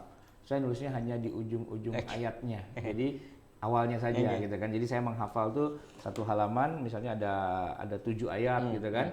Ayat yang paling awal tuh ujungnya satu kata atau apa, terus ujungnya lagi apa, ujungnya gitu kan. Nah, dengan cara menulis begitu itu memang lebih kuat jadi hafalan kita karena kita pakai memori potret ya, memotret halaman mushaf itu. Dan memang seni khat itu memang berkembang ya di dunia Arab itu karena memang kebutuhannya untuk menulis ayat Al-Quran. Kita punya mushaf istiqlal. Mushaf istiqlal itu dulu dibikin gede gitu, jadi mushaf terbesar di dunia mungkin kalau nggak salah ya. Jadi itu dibuat gitu dan itu melibatkan beribu-ribu lembar kan ya. Kertasnya kan berarti ukurannya juga unik juga gitu kan ya. Nah, di Indonesia itu cukup banyak para khattat, para penulis dari ayat-ayat Al-Quran atau kaligrafer, bahkan bukan hanya untuk kebutuhan penulisan mushaf, tapi juga untuk hiasan dinding. Jadi masjid-masjid, mushola dan sebagainya kan suka ada kaligrafinya.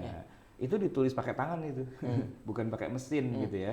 Pakai tangan dengan berbagai macam seni kaligrafi ya. Kan ada tulisan thulus, ada diwani, ada macam-macam kufi dan seterusnya begitu. Nah, itu memang berkembang ya, khususnya untuk menuliskan Al-Quran, pertama di mushaf, yang kedua di masjid-masjid ya, bahkan juga di ilustrasi-ilustrasi buku dan sebagainya. Menariknya adalah khat itu juga kita punya pelajarannya. Di I'dad Lughawi kita ada pelajaran imla wa khat gitu. Jangan-jangan antum dapat nilai 10 gitu ya, khat gitu ya. Karena kan unik ya, spidol itu kita potong ya kan, kita runcingkan begitu ya. Baik, terkait khat ini di Solo tuh ada juga Ustaz. Jadi mushaf full 30 juz begitu yang ditulis dengan tangan. Tulis dengan tangan, dan itu menjadi mushaf, salah satu mushaf terbesar yang ada di Indonesia dengan tulisan tangan. Itu kalau Ramadan itu sering tuh masuk TV itu di Masjid Raya Fatimah itu namanya. Itu salah satu konten liputan di bulan Ramadan tuh. Saya masih ingat kalau Ramadan pasti bisa lihat mushaf yang ada di Solo tuh, Masjid Raya Fatimah. Oke, terkait mushaf lagi Ustaz. Kalau di Madinah itu kan kalau misalnya ibadah umroh atau haji itu kan sering dibagikan mushaf Madinah. Nah, kalau di kita itu kan ada LPMK tuh, gitu ya, sebagai lembaga pentasihan mushaf Al-Quran. Nah, apakah Indonesia juga membagikan mushaf gratis kepada masyarakat atau ke masjid-masjid, ke pondok pesantren begitu? Ya, kita simak videonya berikut ini. Kalau di Madinah itu kemudian kan dibagikan gratis mereka ya. Nah, kalau kita ini tidak ya, apakah kita juga menerbitkan dan membagikan gratis juga? Ada, ya ada yang kita berikan gratis. Oh gitu tapi ya. Terbatas. Ya terbatas. Makanya kita menggandeng takbir itu karena itu. Oh iya. Artinya tidak harus istilahnya. Kalau di Madinah kan memang semua jamaah haji, semua jamaah umrah tuh semua dibagiin satu-satu sesuai dengan negara mana. Saya pernah tuh waktu di percetakan Madinah itu saya bilang saya nggak mau yang Indonesia, saya mau yang Maghrib gitu. Nggak boleh katanya, nanti kacau kamu di Indonesia gitu. Iya. Oke Ustaz. Kalau di Madinah emang dibagian gratis Ustaz? Ya saya sempat beberapa kali umroh gitu ya, memang dibagikan. Tapi kemarin saya haji kok nggak dapet ya. Wallahu alam kenapa gitu. Atau memang sudah percetakannya sudah nggak aktif lagi atau bagaimana begitu ya. Biasanya itu kalau kita tur ke dalam percetakan. Jadi nanti ada hari-hari tertentu ya, jam-jam khusus kita tuh bisa tur ke sana, ke percetakan mushaf Madinah itu, dan biasanya sih semua yang datang itu dibagikan sesuai dengan urut-urutan kebangsaannya. Kalau kita orang Indonesia itu paling banyak memang ya, dapatlah itu Quran mushaf Madinah begitu, yang disesuaikan dengan Asim. Ya, Hafaz Asim gitu ya. Nanti kalau teman-teman kita dari Libya, dari Maghrib dan sebagainya, itu dikasih sesuai dengan mereka, apa kolun atau warosh gitu ya, disesuaikan. Makanya tadi saya bilang, saya mau minta yang kolun dong gitu, yang unik, karena kalau orang semua sama kan gitu, saya mau yang unik gitu, tapi nggak dikasih sama dia. Kamu Indonesia nanti merusak ternyata di Indonesia. Jadi mereka tahu juga ya. Jadi bacaan yang mushafnya disesuaikan dengan riwayat dari masing-masing negeri itu biar nggak kacau gitu kan. Tapi alhamdulillah saya punya juga sekarang ini, karena di Mesir itu kemudian dijual dengan berbagai macam qiraat yang berbeda-beda. Ada 10 mushaf yang berbeda yang saya punya dengan perbedaan-perbedaan itu. Kapan nanti kita coba tampilkan ya contoh-contoh perbedaan-perbedaannya. Sebentar, berarti di Mesir itu memang diakomodir seluruh riwayat itu saja? Karena kan Mesir ini heterogen ya. Jadi kalau dari segi fikih 4 mazhab tuh eksis 4-4-nya. Dari segi qiraat sab'ah ya semuanya juga eksis. Eksis itu maksudnya begini. Kalau kita mau belajar qiraatnya qalun, ada gurunya, ada masjid di mana kita ada syekhnya, kita mau belajar itu ada gitu kan. Pilihannya banyak begitu. Sehingga konsumennya juga banyak, dan mahasiswa Al-Azhar kan dari seluruh dunia. Dari Indonesia banyak, dari Afrika juga banyak, dari mana-mana banyak. Jadi berkembang semua. Maka para penerbit di Mesir tuh santai aja kalau menerbitin yang waras, kolun apa segala itu santai-santai aja, karena pasti ada yang beli. Nah kalau di Indonesia itu dibakar nanti yang percetakannya, pemalsu Al-Quran ini begitu, dianggap begitu kan. Orang Indonesia kan kurang pinter tapi galak gitu. Kurang pinter tapi galak, masalahnya itu kan. Nah kalau pinter galak sih nggak apa-apa gitu, atau pinter tapi ramah itu nggak apa-apa kan. Yang bagus kan yang pinter dan ramah. Ini kalau kita nih kebalikan dua-duanya, kurang pinter tapi galak. Nah itu repot itu di Indonesia itu. Gitu. Baik, itu jadi pertanyaan tersendiri. Kenapa? Apakah di Indonesia ini hanya membatasi qiraat itu dari Asim saja begitu? Apakah akan mengakomodir dengan riwayat yang lain seperti di Mesir? Jawabannya ada di video kali ini. Nah, sekarang begini, kemarin saya baru dibawakan oleh anak saya dari Mesir berbagai mushaf dengan berbagai macam qiraat yang berbeda-beda. Jadi ada yang ya hafaz lah seperti umumnya kita, tapi juga ada yang dari Afrika apa segala macam. Tapi memang diterbitkan oleh kayaknya satu penerbit cuman dengan berbagai macam qiraat dan sebagainya. Itu berarti kalau di Mesir itu mereka bikin dengan berbagai macam standar begitu, atau kalau kita kan di Indonesia kita sesuaikan lah dengan hafaz dengan asimnya begitu kan. Tapi kalau kayak di Mesir yang banyak sekali riwayat dan sebagainya dan itu berkembang di semuanya, itu mereka bisa aja mencetak segitu banyaknya. Nah, pertanyaan gini, apa di Indonesia juga hanya kita membatasi pada asim dan hafaz saja, atau tidak juga kemudian membuka peluang untuk adanya Rasam Utsmani yang sesuai dengan bacaan riwayat masing-masing qurra itu? Jadi di kita sebenarnya kalau kita melihat mushaf kuno ya, karena kita juga ada fungsi penelitian. Kita sebenarnya di manuskrip lama itu sebenarnya tidak hanya hafaz. Tidak hanya hafaz. Tidak hanya hafaz.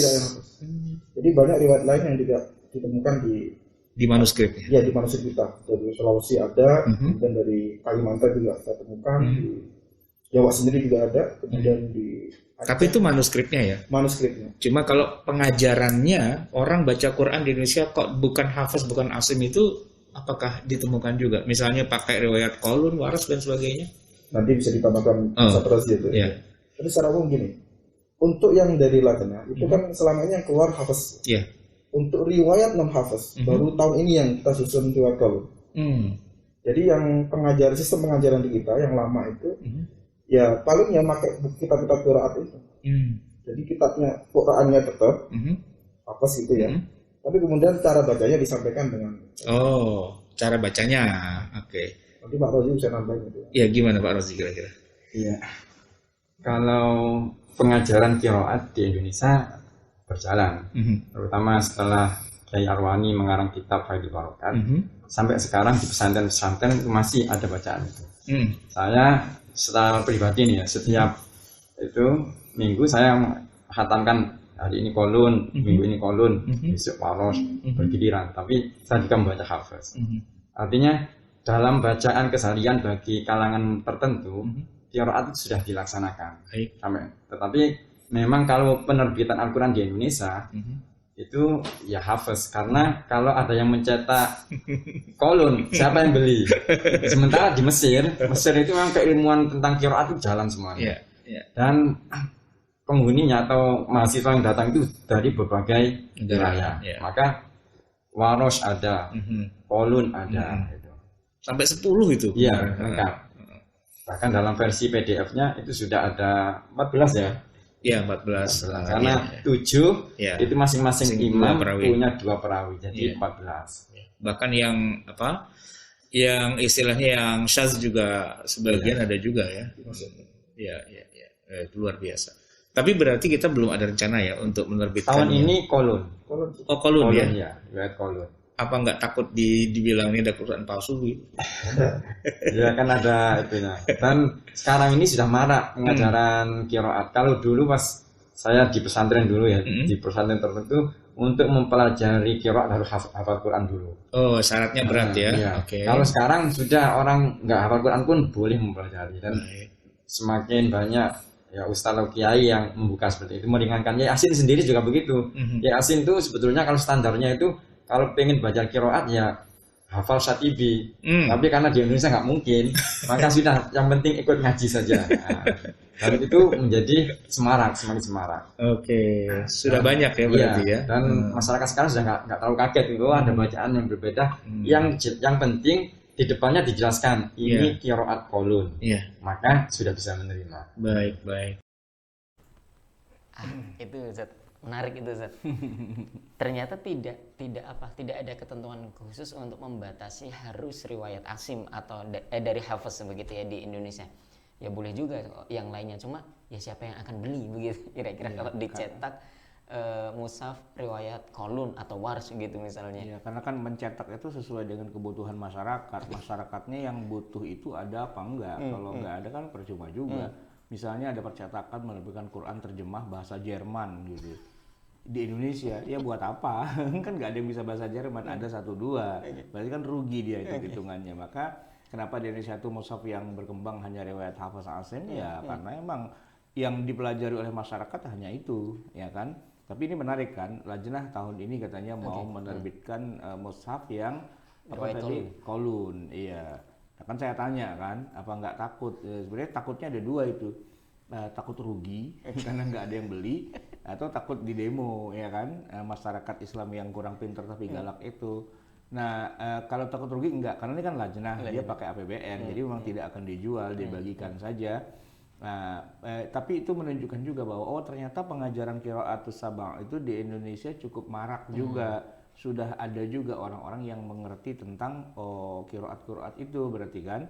Ya tadi kan sudah diceritakan bahwa kalau dulu kenapa jarang sekali, karena disyaratkan oleh Mbah Kiai kita itu Anda harus hafal Syatibi dulu, harus hafal Quran dulu. Mungkin kalau hafal Quran oke lah ya. Kalau hafal Syatibi, Syatibi kok dihafalin buat kita. Tapi kalau buat mereka ya itu syaratnya.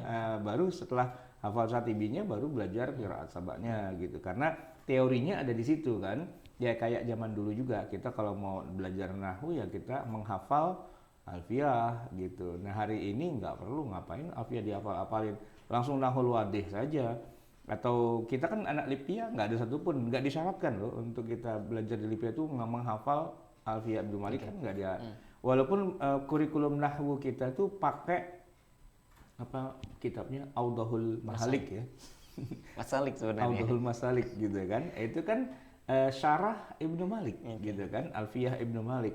Tapi itu nggak jadi pegangan utama dan bahkan mungkin hanya dosen nahwu yang rada-rada kereng aja, yang ada galak aja, yang kemudian sebutkan syawahidnya.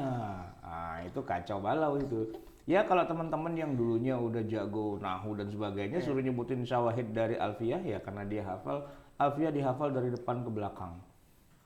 Bukan dari depan ke belakang tapi dari belakang ke depan gitu, mundur dia ya, itu udah hafal gitu kan karena saking hafalnya. Jadi kalau sebutkan syawahidnya dari Alfiyah Ibnu Malik gitu kan tentang hal ini, nah dia udah luar kepala, udah ngelotok. Tapi rata-rata anak Lipia nggak ada yang bisa karena rata-rata mereka belajar instan. Banyak yang dari SMA, dari STM, dari SMK, dari mana-mana yang ma'hadnya itu bukan ma'had yang pondok tradisional yang kental dan kuat dengan ilmu nahwu sorof itu enggak. Ya nahunya senahu-nahunya lah, sorofnya sesorof-sorofnya aja gitu. Yang penting paham, karena yang ditekankan adalah fahmul makro, bukan ini jawabannya apa dalam kalimat ini enggak, tapi memahami ibarah kan kita pelajari itu takbir syafahi, takbir tahriri kan begitu kan. Jadi bagaimana memahami itu. Fahmul makro, fahmul masmu' gitu kan, nama pelajaran kita di Lipia kan itu tidak ada alfiyah, itu malah nggak ada kan begitu. Nah jadi ya memang belajar qiraat sabak itu dulu juga alurnya harus begitu, tapi sekarang sudah boleh bypass, tidak usah ngafal apa tadi saya bilang tidak harus menghafal lafaz-lafaznya Syatibi gitu ya. Tidak harus menghafal Quran juga, langsung belajar qiraat sabak itu udah banyak sehingga yang mengerti, sadar dan memahami tentang adanya qiraat yang berbeda-beda itu semakin meluas di mana-mana. Nah, pasarnya berarti sudah terbentuk ini. Kalau pasarnya terbentuk berarti kita bisa menerbitkan yang memang dibutuhkan oleh pasar. Kira-kira begitu alur logikanya. Tahun ini LPMG atau Kementerian Agama begitu akan mencetak yang riwayat qaulun begitu. Untuk ya itu tadi saja lebih melestarikan, lebih membumikan ilmu qiraat ini yang sebenarnya pun dalam prakteknya itu tidak akan hilang kok karena pakar-pakar seperti tadi Dr. Forozi itu biasa menghatamkan Al-Quran itu 1 minggu versi riwayat qaulun, minggu berikutnya versi riwayat wars gitu. Hanya dalam orang terbatas. Hanya orang terbatas sih. Tapi mereka punya wirid-wirid tersendiri yang luar biasa, masya Allah. Ustaz. Nah terkait qiraat ini Ustaz, menarik Ustaz. Kita pengen belajarnya di mana, kemudian kepada siapa, itu kan juga menjadi pertanyaan tersendiri. Kalau hari ini di konteks Indonesia begitu, maka kita tanyakan juga kemarin kita ke LPMG, kalau mau belajar qiraat ke LPMG itu bisa nggak sih gitu. Kita saksikan videonya. Berarti kalau semakin marak itu kebanyakannya di mana Ustaz? Apa di kampus, apa di lembaga pengajaran Quran begitu, semacam kayak di masjid-masjid gitu, di majelis taklim atau di mana? Ya, di pengajian-pengajian itu. Karena tipe orang-orang sekarang kan pengen tahunya tinggi. Ketika tahu ini qaulun, saya nggak tahu ya, pengen belajar gitu. Jadi hirohnya itu yang sangat. Misalnya kalau masyarakat awam nih, para pemirsa di rumah, Ustaz, saya mau belajar qiraah sab'ah dong. Itu kemana? Kalau saya sih karena saya mahasiswa IKI, saya kenal Pak Asin, saya kenal Pak Fatoni, ya saya bilang ya ngaji aja kepada beliau berdua, gitu kan. Saya hanya bisa menyebutkan itu karena saya tahunya beliau berdua. Tapi apakah ada lembaga-lembaga khusus yang mengajarkan qiraah sab'ah? Pondok pesantren rata-rata ada. Pondok pesantren yang tahfidz Al-Quran. Berarti harus ke pesantren. Iya. Nah, maksudnya kalau kita orang Jakarta gitu. Ini Lajnah kan banyak yang ahli juga karena mereka juga lulusan dari pesantren yang berada di. Berarti saya sudah bilang gini, mau belajar qiraah sab'ah ke Lajnah aja. Iya. Gitu ya. Salah nanti ketemu bisa. dengan antum-antum di sini ya. Ada nanti... di sini ada beliau itu yang berdiri sambil nasihat itu. Itu beliau juga ahli qiraat juga. Baik. Tapi begini maksud saya, itu nanti pribadi-pribadi kah atau Lajnah memang buka semacam kayak kursus-kursus qiraah sab'ah gitu? Kedepannya mudah-mudahan ada kelas-kelas. Atau misalnya buka proyek besar misalnya di Masjid Istiqlal atau di masjid mana begitu ada dibuka pendaftaran qiraah sab'ah gitu, belum ada ya? Belum ada rencana ya. Insyaallah. Artinya itu masih sifatnya individu-individu lah ya. Jadi tergantung beliaunya punya waktu kapan dan sebagainya. Ayo kalau mau ngaji ke tempat saya gitu kan. Nah, gitu. Karena selama ini ya saya cuma punya 2 itu aja. Karena mungkin yang saya kenal kan. Tapi kalau misalnya di bawah Lajnah begitu misalnya kan itu luar biasa kan karena ada pengajaran baca Quran itu dengan qiraah sab'ah yang memang sudah resmi dan kemudian kalau mau belajar silahkan datang hari apa jam berapa tempatnya di mana pendaftarannya berapa dan sebagainya begitu. Itu ada rencana juga ke depan. Iya, ada rencana. Oke, menarik Ustaz. Ini kayaknya harus kita dorong nih LPMG untuk segera membuka lembaga untuk pembelajaran qiraat tuh ya. Betul. Ya, awalnya kan di Madinah dulu ya. Jadi saya mungkin pernah cerita juga ya dalam kesempatan yang sebelumnya bahwa Madinah itu boleh dibilang kampus yang cukup sukses dan berhasil dalam mencetak para ahli Al-Quran. Mendatangkan Syekh Abdul Fattah Al-Qadhi dari Mesir dan mendatangkan beribu mahasiswa dari seluruh dunia untuk di Madinah. Salah satunya adalah guru-guru kita, Kiai Asin, Kiai Fatoni gitu ya, yang kemudian setelah mereka pada pulang lagi ke negerinya masing-masing membawa ilmunya itu, kemudian mereka pada mulai mengajarkan. Hanya saja memang konsentrasi tentang qiraat sab'ah itu tidak langsung, dalam arti begini, Pak Asin itu katakanlah ikon di Institut Ilmu Al-Quran di IIKI gitu kan, beliau tinggal di pesantren khusus Al-Quran gitu. Kemudian Pak Fatoni juga begitu dan terkenal lah begitu ya. Tapi saya atau kita ini kan kuliah di IIKI juga kan, di S2, S3 begitu, kita tidak mendapatkan materi tentang qiraah sab'ah. Gitu. Di kurikulum resmi kita malah nggak ada qiraah sab'ah itu. Karena memang tidak cocok untuk kampus gitu, tidak cocok untuk kampus karena ini harus talaki setiap hari gitu kan, dan tidak bisa dimasukkan ke beban-beban bobot SKS itu karena agak sulit gitu. Artinya begini, saya mahasiswa di IIKI gitu kan, dosen saya Pak Asin misalnya, nah secara pribadi lah kemudian saya datang ke rumah beliau untuk belajar, bukan pelajaran di kampus gitu. Di kampus ada pelajaran qiraah sab'ah ada, tapi ya cuman 2 SKS dan cuman ya istilahnya cuman kulit-kulitnya doang lah gitu, kulit-kulitnya doang gitu kan ya. Tapi belajar juga, paling tidak mengerti ada itu dan paling tidak nggak salah informasi dan tidak bikin demo gitu, ini ada Quran palsu gitu, enggak gitu kan, ini ada Quran yang salah, enggak. Jadi udah dikasih pemahaman lah, tapi mendalaminya itu ternyata tidak di kampus, malah di pondok pesantren atau secara privat gitu kan. Nah ini yang seharusnya nggak begitu. Kalau di Madinah itu memang diajarkan, Syatibinya dihafalkan, kemudian talaki dengan qiraah sab'ahnya juga jalan, dan untuk setiap itu kan ada sanadnya, setiap guru itu ada sanadnya. Ya kebetulan kalau kayak Pak Asin dia sudah dapat semua sanad itu kan, jadi kan bagus. Artinya mau yang mana aja dia sudah bisa mengajarkan. Nah seharusnya itu ada kayak di Madinah juga. Jadi ada sebuah kampus khusus untuk ilmu Al-Quran yang di bidang itu. Nah kalau Institut Ilmu Al-Quran yang ada sekarang ini kan tidak khusus. Ada sih IAT misalnya kayak saya nih kan IAT, Ilmu Al-Quran dan Tafsir. Tapi masih bercampur dengan tafsir, dengan apa dan sebagainya. Tidak secara qiraatnya saja begitu kan. Dan sementara antum sendiri kan IIKI juga, tapi kan malah judulnya HES, Hukum Ekonomi Syariah. Sama sekali nggak ngerti tentang ilmu Al-Quran. Padahal nama kampusnya saja Institut ilmu Al-Quran. Tapi yang dipelajari bukan ilmu Al-Qurannya, malah yang dipelajari hukum ekonomi syariah. Itu udah turunan yang keberapa gitu sebenarnya. Kalau yang aslinya masih Qurannya itu masih haulal Quran ya, di dalam Al-Qurannya itu sendiri.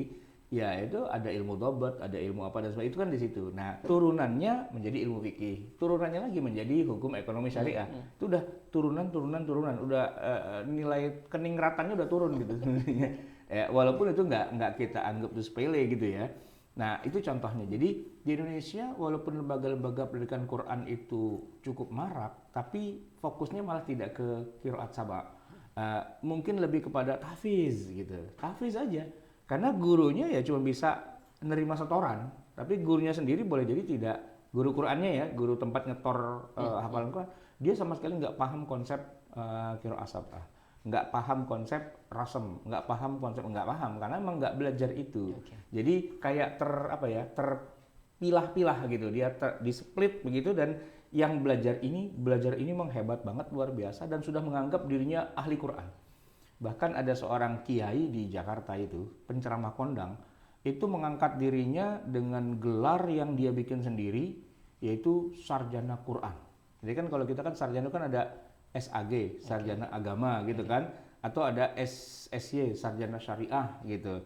Nah, dia bikin sendiri SQ, sarjana Al-Quran, nah gitu. Ya, tapi itu tidak benar. Kenapa? Karena itu tidak resmi. Ya, dia ngangkat sendiri aja. Jadi dia punya nama, terus terakhir kasih nama SQ. SQ itu apa? Sarjana Quran. Tapi kalau kita tanya, oke lah Anda sarjana Quran, Anda ngerti qiraat sab'ah? Enggak juga sih. Anda ngerti rasem? Enggak juga. Dhabt? Enggak juga. Apa dong yang Anda ngerti? Ya pokoknya saya kalau baca Quran, bacaan saya udah bagus. Ya gitu kan. Jadi baru bisa tahsinut tilawah gitu kan. Itu sudah mengangkat diri sebagai sarjana Quran. Nah itu memang karena Quran itu luas dan bisa di-split, ya nggak salah sih sebenarnya. Tapi balik lagi tadi, yang qiraat sab'ahnya itu sendiri malah hanya berlangsung secara privat, secara swasta, belum secara lembaga. Harta seperti kelas LPMK pun juga enggak. Padahal itu potensi para dosennya ada kumpul di sana tuh ada ya, para istilahnya para ahli-ahli qiraatnya itu ada di sana. Tapi secara program formal mereka belum punya kelas-kelas khusus tentang itu. Itu yang saya tanyakan itu, ada nggak kelas khusus yang resmi, yang formal, entah di Masjid Istiqlal misalnya atau di mana, itu yang diajarkan secara ofisial gitu oleh Kementerian Agama atau oleh negara dan seterusnya begitu. Itu nggak ada. Nah kalau di Madinah itu emang ofisial, emang itu kampus, emang itu ada beasiswanya dan sebagainya, sehingga hasilnya itu langsung kelihatan begitu lulus wisuda. Pulang ke negaranya masing-masing untuk mengembangkan qiraat sab'ah itu. Oke, itu menarik Ustaz. Yang tidak berkecimpung di dunia qiraat akan merasa asing. Saya sendiri pernah merasakan itu Ustaz. Waktu di IKI itu ketika ujian begitu ya, saya nunggu di satu ruangan. Nah, ternyata ruangan itu juga digunakan sebagai ujian teman-teman kita di IAT. Saya kan HES nih. Ini di IAT. Nah, ternyata ujiannya itu ujian qiraat. Padahal bacanya itu surat Al-Fatihah Ustaz. Tapi saya keren banget itu bacanya bisa begitu. Yang sebenarnya kita dapati kalau kita baca kitab-kitab tafsir gitu ya, misalnya bikasril ha atau bidhamil ha fi ba'di riwayat gitu kan. Tapi implementasinya atau prakteknya itu baru saya lihat ya, nyata itu di depan saya begitu. Dengan berbagai macam qiraat. Jadi satu ayat di surat Al-Fatihah itu bisa 2 atau 3 kali diulang dengan berbagai riwayat yang berbeda. Itu saya saksikan betul, dan saya bisa nggak ya kan belajar itu? Bisa, tapi kalau belajar serius gitu kan, kalau cuma mururan kiroman saja pernah bisa tapi lupa kan begitu bisa jadi. Ya kayak saya ini, ya kita ada mata kuliahnya memang itu. Yang mungkin yang ujian tuh teman-teman saya juga, jangan-jangan itu di S2-nya. S2-nya ya ada. Ya itu memang ada qiraat sab'ah, tapi tidak sampai istilahnya ke level yang standar gitu ya. Kalau udah lulus tuh terus jadi dosen gitu nggak bisa gitu, itu baru sekedar basic aja. Kalau mau nanti dia akan meneruskan lagi, seperti misalnya ada guru kita juga Ibu Romlah gitu ya, yang disertasinya itu tentang qiraah syadzah yang dijadikan sebagai dalil fikih gitu. Itu muridnya Pak Asin, sampai betul-betul menguasai, ngelotok mateng gitu kan, dan mengajar qiraah sab'ah tuh dengan baik, ibu-ibu malah gitu kan. Nah, itu luar biasa. Boleh kapan-kapan nanti kita undang ya. Kita wawancara dengan Ibu Romlah gitu. Sebagai ahli qiraat tapi perempuan gitu ya. Iya. Tadi kita sering sebutkan Kiai Ahsin, Kiai Fatoni, ada nggak sih dari yang perempuan yang ahli qiraat? Ternyata tidak kalah banyak juga misalnya. Iya, tapi ya beliau muridnya Pak Asin. Jadi mungkin kita ke Pak Asim juga ya malah. ke gurunya guru. Gurunya guru. Baik, Ustaz. Kalau di Indonesia kita tahu bahwa mayoritasnya ya qiraat Asim dari riwayatnya Hafiz gitu kan. Secara Indonesia, tapi bagaimana dengan taraf internasional dunia? Itu persentasenya bagaimana hari ini tuh qiraat yang masih berkembang apa saja? Kita tanya ke LPMK ini, videonya ada berikut. Dan ini sebagai informasi ke para pendengar ya. Jadi kalau kita presentasi pembacaan Al-Quran di dunia ini, itu 96% itu pakai Hafiz. Ya, yang bacaan resmi ya. 96%. Wow. 3%-nya pakai waros. Waros itu di daerah Afrika Utara, Afrika Barat. Itu pakai waros dan sebagainya kolun. Kolun dan Abu Amr. Ya. Selain itu sudah tidak ada lagi yang digunakan sebagai bacaan utama ya. Tetapi sebagai bacaan yang dibaca setiap hari oleh para pakar, para yang ngerti itu banyak. Yeah. Misalkan saya tadi mentradisikan, dan kiai-kiai yang lain di Indonesia banyak yang mentradisikan tadarus sendiri. Yai Asin itu sudah khatam muter-muter itu. Jadi kolon sudah khatam, waros sudah khatam, sampai balik lagi ke kolon itu. Ya, saya bilang kiai nggak punya kerjaan apa yang kerjain kayak gitu ya. Orang juga nggak paham juga kan. Ya tapi itu menjaga katanya. Itu kan riwayat dari Jibril, dari Rasulullah juga itu kan. Mutawatir loh itu katanya. Iya sih, cuman siapa yang tahu gitu. Maksud saya begini, Ambok Kiai Asin misalnya itu bukalah kelas gitu yang terbuka di mana-mana, dia bilang. Saya sudah buka, dia bilang. Tapi nggak ada yang daftar. Karena belum terbiasa. Mungkin kalau kita buat di TV itu cakep kali ya. Di TV di mana-mana beredar, kemudian ada pelajaran di YouTube dan sebagainya. Ayo kalau mau belajar ke sini, sehingga hidup lagi. Tapi begini, Ustaz, pertanyaan saya. Ini qiraat sab'ah ini kan awalnya kan Ibnu Mujahid kan ya. Ibnu Mujahid yang memetakan begitu. Qiraat Hafiz an Asim itu 96% di dunia ini. Berarti hampir ya mayoritas banget itu 96%.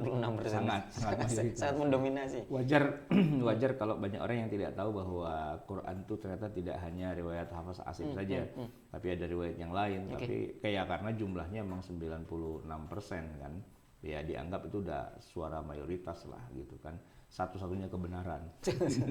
hampir ijma itu, hampir 100%. Iya, sementara kolon warasnya cuma 3%, ya sisanya juga sedikit sekali gitu ya. Tapi alhamdulillah dengan adanya itu semua terjaga dengan adanya para ulama ahli Quran ini terjaga, dan kapan-kapan waktu nanti bisa dihidupkan lagi dengan punya murid banyak dan seterusnya. Dan begitulah perjalanan ilmu, dari waktu ke waktu ada ilmu yang besar di satu zaman lalu bubar. Gitu. Kemudian muncul lagi kapan lalu bubar lagi dan seterusnya, seperti kayak dalam perjalanan para mazhab fikih itu. Ya misalnya ada mazhab Zohiri, di masanya itu Daud itu punya murid banyak, tapi begitu Daud sudah nggak ada, muridnya pada bubar. 200 tahun kemudian muncul yang menghidupkan kembali apa yang sudah digagas oleh Daud itu, ya misalnya Ibnu Hazm dengan Al-Muhallanya, tapi setelah itu bubar lagi gitu kan. Jadi ada pasang surut lah begitu, walaupun nanti ada juga yang satu dan besar sekali. Nah kalau dalam qiraat sab'ah itu yang Hafiz dan Asim gitu kan. Nah kalau dalam fikih yang satu dan besar itu ya Syafi'i.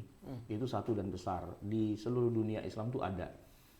Saingan keduanya baru Hanafi. Hanafi itu di Indonesia tidak ada. Tapi kalau di dunia Islam secara umum ada. Tapi di Indonesia malah nggak ada.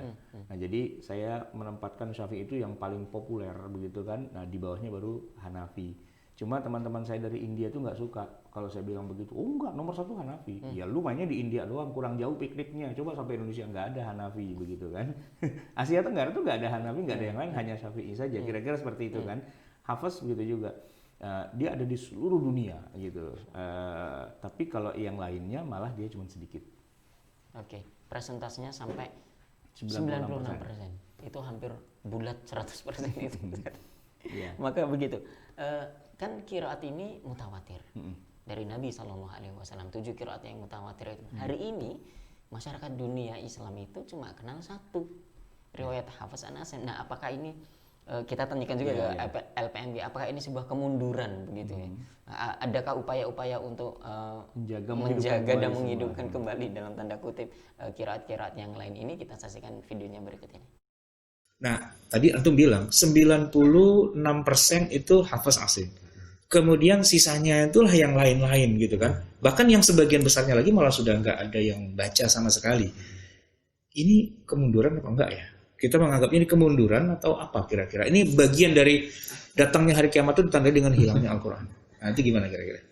Gimana ya, banyak perspektif ya. Artinya begini, dulu Al-Quran diturunkan dengan beragam bacaan itu karena untuk menampung beberapa logat yang memang tidak bisa. Jadi wadduha itu sudah logatnya orang ya sana, orang daerah mana itu? Amin. Jamiyun itu orang Indonesia enak tapi orang itu mesin nggak bisa tasil ada tasil. Jadi dulu pada awalnya itu menampung itu, tapi ketika sudah selesai Al-Quran turunnya, jadi terus orang atau cara belajarannya itu otomatis yang paling sederhana dan bisa diwakili oleh tulisan itu yang paling berkembang. Salah satunya qiraat hafaz. Jadi kalau hafaz, kalau kita belajar satu juz gitu ya, 29 itu baca sendiri sudah kemungkinan salahnya kecil.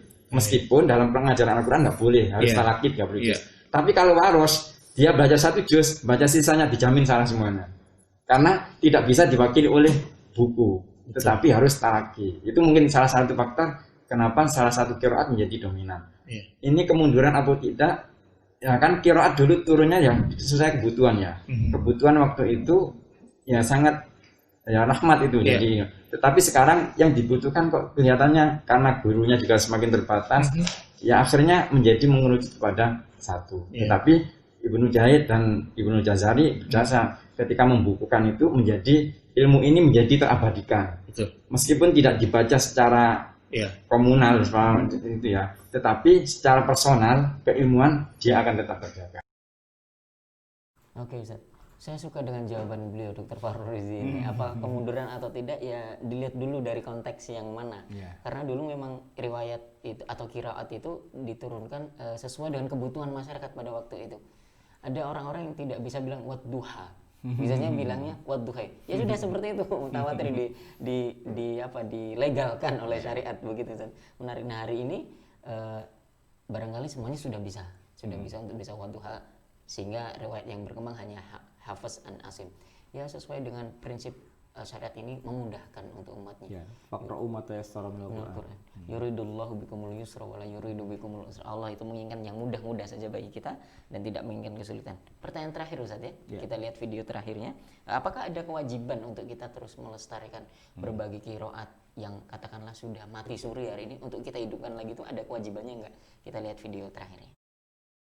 Maksud saya sekarang begini, apakah ada kewajiban buat kita untuk juga tetap menjaga 7 qiraat atau 10 yang mutawatir itu dan sebagainya? Kira-kira gimana? Ya mungkin ya fardu kifayah kan. Fardu kifayah ya. Iya, karena kalau fardu ain ya nggak mungkin lah. Nggak mungkin lah ya. Karena tidak seluruh orang. Betul.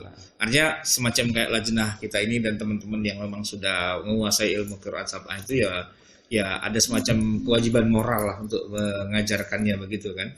Karena dulu Dr. Asing pernah cerita sama saya bahwa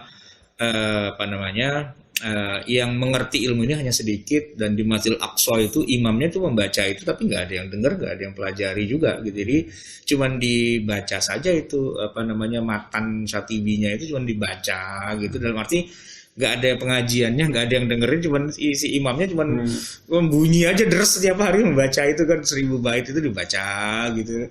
Ya alasannya ya siapa lagi yang mau belajar itu hari ini? Wong sekarang ini orang lebih masalahnya adalah ini ngejanya bisa apa enggak kan, malah ke ikro, ke qiraati, ke yang begitu-begitu kan, ketimbang yang qiraat yang sudah panjang lebar itu. Baik, saya kira kita sudah cukup panjang juga nih ya bicara dari tadi kemana-mana. Saya ucapkan terima kasih banyak nih kepada bapak-bapak ustadz berdua. Semoga sukses tugas-tugasnya berjalan terus, dan semoga ilmu yang ada di beliau-beliau berdua ini bisa dimasyarakatkan di tengah masyarakat kita dan semakin menguatkan ilmu Al-Quran dan ilmu bacaan Al-Quran, termasuk juga mushaf, rasul usmani dan sebagainya. Semoga menjadi amal kebaikan buat kita semua yang akan menjadi pemberat timbangan amal kita nanti di akhirat. Semoga Allah menjadi saksi atas semuanya ini. Itu yang bisa saya sampaikan. Mohon maaf atas segala kekurangan. Hadanallahu wa iyyakum ajma'in. Wallahul muwaffiq ila aqwamit thoriq. Wassalamualaikum warahmatullahi wabarakatuh. Terima kasih. Itu hasil wawancara kita, silaturahim kita, main-main kita ke LPMK beberapa hari yang lalu begitu Ustaz ya. Kita jadikan 2 episode dan begitu berharga ilmu yang terpendam di taman mini itu. Taman mini, betul. Taman mini.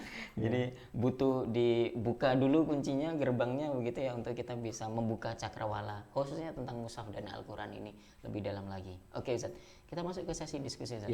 Sudah ada beberapa pertanyaan dari jamaah kita. Bapak Ibu, kalau ada pertanyaan susulan silakan segera dituliskan di Zoom grup chat kita atau bisa angkat tangan untuk nanti kita buka speakernya. Pertama dari Pak Prasetyo ini. Beliau komentar nih Ustaz. Bagi masyarakat awam Indonesia mungkin juga ada kekeliruan antara istilah Rasm Utsmani dan istilah Khat Utsman Toha. Nah, sehingga cetakan mushaf yang tidak menggunakan Khat Utsman Toha itu yaitu dianggap bukan Rasm Utsmani begitu Ustaz. Ya memang perlu ya diperjelas, diklarifikasi, dijelaskan duduk perkaranya biar orang mengerti ya. Artinya ada khatnya Utsman Toha gitu ya, dengan khas gitu kan, karena itu memang mushaf Madinah itu yang menuliskannya khatnya adalah Utsman Toha. Namanya juga Utsman juga ini Ustaz. Iya, kebetulan Utsman juga itu, jadi agak iltibas gitu ya, agak campur-campur begitu. Ya termasuk tadi mushaf Madinah itu dikesankan bahwa itulah yang asli dari zaman Rasulullah di Madinah, karena memang turunnya di Madinah Al-Quran dan ditulis oleh para ulama, para sahabat itu, misalnya kayak Ubay itu kan orang Madinah, orang-orang sana. Jadi itu memang nanti harus dijelaskan duduk perkaranya. Baik. Selanjutnya Ustaz, dari Pak Alzam ini, apakah Arab Latin juga ada standarnya Ustaz? Kalau tadi ada itu namanya bukan ilmu rosam tapi itu transliterasi. Ya itu standarnya bukan di Quran. Arab Latin itu kan, jadi misalnya kalau kita nulis disertasi, nulis makalah dan sebagainya kan ada pedoman transliterasi itu. Yang saya sendiri malah nggak setuju gitu. Jadi huruf A itu harus ada apanya di atasnya, ada itu malah susah bacanya ini. Terus kadang-kadang kan ada standar transliterasi itu yang aneh. Misalnya kayak huruf Q dipaksa jadi K. Fikih itu saya selalu nulisnya fikih itu pakai ki, karena kan fa kof ha. Tapi kalau pakai standar transliterasi fikih itu harus pakai k. Fikih karena gitu. Sudah masuk di KBBI juga Ustaz. Nah itu istilah dia fikih pakai k. Nah pertanyaan saya, siapa tuh yang masukin ke KBBI lalu pakai k gitu loh. Nanti kalau Al-Quran gimana? Nah, harusnya kan Quran pakai K juga. Nggak ada yang mau. Quran itu pakai Ki. Kalau fikih kenapa jadi K? Kalau Quran kenapa tetap Ki? Kok sama-sama kofnya? Iya, jadi kan nanti kampus kita namanya bukan IIK, IIK. Itu tuh ilmu Al-Quran. Nah, kan jadi kacau. Itu pedoman transliterasi itu sifatnya tidak tauqifi itu ijtihadi. Kalau saya yang jadi ketuanya saya akan rubah lagi aja. Baik itu. Dari Pak Muhammad Humaydi, untuk kitab rujukan Abu Amr Ad-Dani dan muridnya itu di kitab apa Ustaz ya rujukannya? Ya Abu Amr Al-Bukhari itu. Nah, jadi nanti mungkin akan kita bahas ya secara khusus ya dari masing-masing ulama, atau sebenarnya kita sudah membahas itu semua ya tentang ilmu dobetnya mereka. Jadi mereka tuh menulis kitab yang tema besarnya atau ruang lingkupnya adalah ilmu dobet gitu. Cuma masalahnya begini, ini adalah ilmu yang agak spesifik gitu ya. Jadi kalau kita orang awam, apalagi nggak ngerti bahasa Arab, nggak ngerti latar belakang keilmuan itu, istilah-istilah yang digunakan itu kita malah nggak paham. Kayak gini, buku manual servis alat-alat elektronik gitu ya. Nah itu kalau kita nggak ngerti ya kita nggak paham juga. Ada manualnya gitu kan. Nah hanya tukang servis aja yang ngerti itu, kira-kira seperti itu. Jadi kitab-kitab yang ditulis oleh para ulama itu memang kitab yang sangat spesifik dengan istilah-istilah yang sudah khas, yang lebih bisa mudah dipahami oleh mereka yang sudah mengerti basic keilmuannya itu. Ya kayak gini deh, kalau film kungfu itu kan suka begini, ada kitab dewa, kitab dari perguruan mana, buku jurus-jurus silat gitu kan. Bukunya cuma 10 halaman, begitu dibuka langsung jadi jago silat. Kok bisa sih gitu kan, cuma baca buku. Nah ternyata itu bukan buat buku pemula yang baru mengajarkan kuda-kuda itu enggak. Ini buku buat expert gitu, sehingga begitu rumusnya gitu kan. Saya kalau nonton film-film yang sifatnya rada-rada genre science gitu ya, nah itu ketika mereka menemukan sebuah rumus fisika tertentu, itu cuma pakai papan tulis lalu ditulis rumus-rumus banyak begitu. Terus, ternyata itu rumusnya gitu kan. Begitu saya lihat papan tulisnya, apaan itu cuma coret-coretan doang. Nah ternyata itu rumus persamaan-persamaan yang mereka buat itu luar biasa gitu kan. Jadi buat kita orang awam, persamaan matematika kayak gitu, kalkulus, linier, apa maksudnya gitu kan. Nah tapi mereka sudah ngerti, sama dengan MC kuadrat kata Einstein gitu. Terus kita itu apa, M itu apa, C itu apa, kan kita nggak paham. Mereka sudah paham gitu. Ya, Kayak mereka sudah misalnya paham. disertasi doktoral matematik gitu atau fisika kimia itu bisa jadi cuma 4-5 halaman gitu. Padahal disertasi itu karena isinya rumus semua. Iya, gitu. isinya rumus semua. Ya kira-kira kayak gitu kan. Jadi jangan dikira itulah buku populer, bukan buku populer. Nah, nanti kita inilah yang udah belajar itu dalam, kemudian kita populerkan dengan bahasa orang awam begitu. Nah, itu baru kemudian bisa dibaca. Makanya banyak orang ngaji gini, "Ustaz, saya mau ngaji fikih dong, langsung pakai Al-Um." Ya kagak bisa kali, itu Al-Um buat expert gitu. Anda tuh ngaji fikih itu yang gampang aja, pakai seri fikih kehidupan aja. Udah bahasa Indonesia, udah di-Indonesiakan, udah dikasih banyak apa istilahnya ilustrasi-ilustrasi yang memudahkan gitu. Bahkan saya ada rencana mau bikin buku fikih pakai komik. Nah, jadi dialognya kayak di komik gitu kan. Buat orang yang very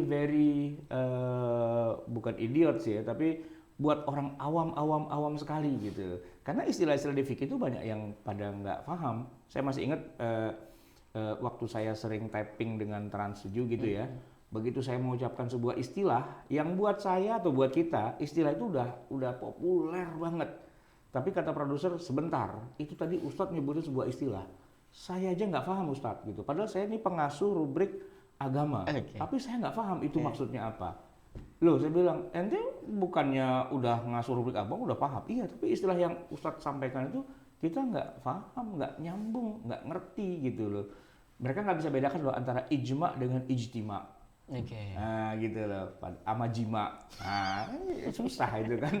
Ya kalau kita mah udah biasa, ijma dengan jima ya sama, ya masing-masing udah punya pengertian gitu. Dan kita nggak usah pakai menjelaskan lagi. Tapi kalau buat orang awam, walaupun dia koordinator pengajian dan sebagainya, ijma dengan ijtima dengan jima itu bedanya apa? Nggak paham gitu. Itu bisa satu mata kuliah tersendiri ya. Judulnya ijma, jima dan ijtima. Gitu.